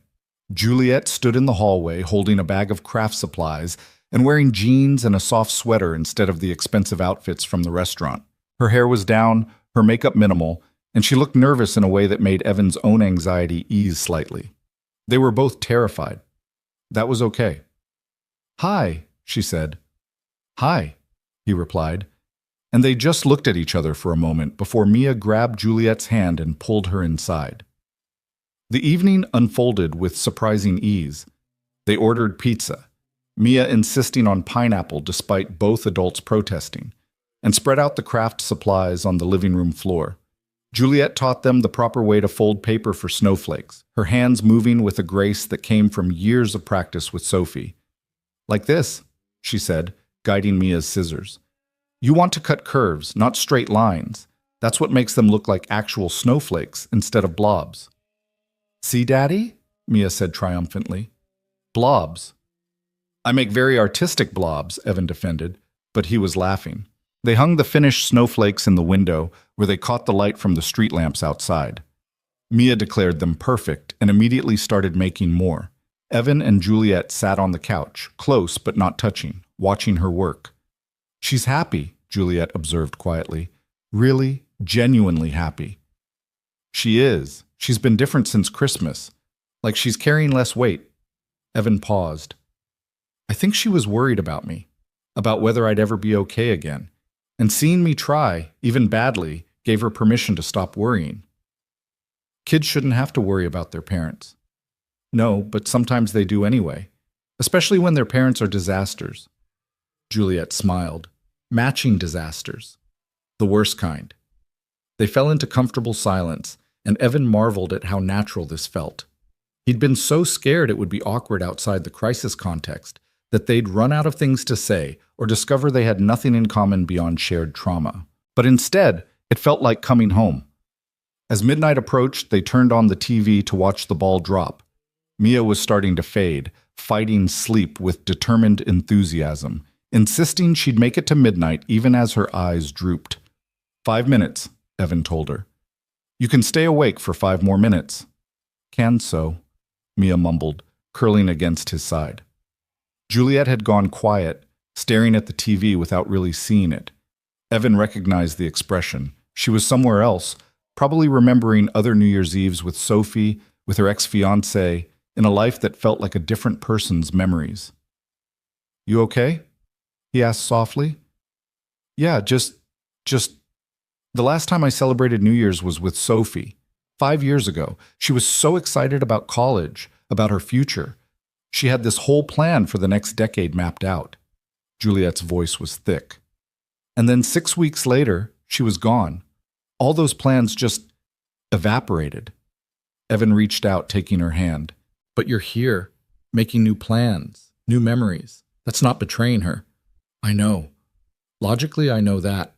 But guilt isn't logical." "No," he agreed. "It really isn't." On the TV, the countdown began. 10, 9, 8. Around the city and the world, people were celebrating, kissing, making resolutions they wouldn't keep. 7, 6, 5. Mia was almost asleep, her breathing evening out. 4, 3, 2. Evan looked at Juliet, really looked at her, seeing past the grief and fear to the person underneath. Someone brave enough to risk feeling again.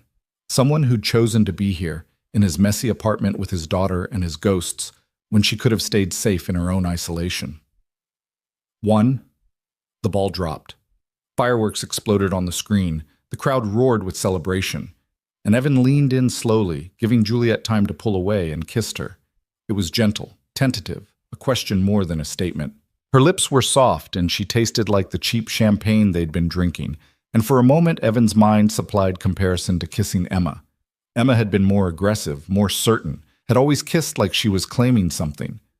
But then Juliet kissed him back, and the comparison dissolved. This wasn't better or worse than Emma. It was just different, new, its own thing entirely. When they pulled apart, her eyes were shining. "Happy New Year," she whispered. "Happy New Year?" he replied. Mia stirred, murmuring something that sounded like "told you so" before settling back into sleep. Evan laughed, feeling lighter than he had in 3 years. "She's never going to let us live this down." "No," Juliet agreed, smiling. "She's going to be insufferable." "She's already insufferable." "True." Juliet looked down at Mia's sleeping face, then back at Evan. "Is this insane, what we're doing? 2 broken people trying to build something when we're barely functional individually?" "Completely insane," Evan confirmed. "Terrible idea. Probably doomed." "But we're doing it anyway?" "Yeah, we're doing it anyway." Because that was the thing about hope. It didn't require certainty or guarantees. It just required the willingness to try To believe that maybe, possibly, against all odds and logic and the lessons grief had taught them, something good could grow from the broken pieces. Evan carried Mia to her bed while Juliet cleaned up the craft supplies. When he returned to the living room, she was standing by the window looking at the snowflakes they'd made, backlit by streetlights and distant fireworks still popping across the city. "I should probably go," she said, but didn't move toward the door. "You could stay," Evan offered, then quickly clarified. "On the couch, you could go home. That's fine too. I'm not trying to be—" "Evan," Juliet turned to face him, amused. "Breathe, I know what you meant. Right, sorry. I'm not good at this."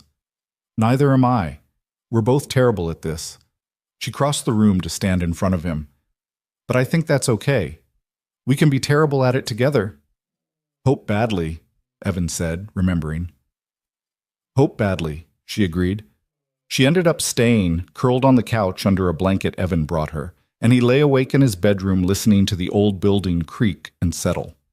Through the walls he could hear the faint sound of her breathing, and it felt significant somehow.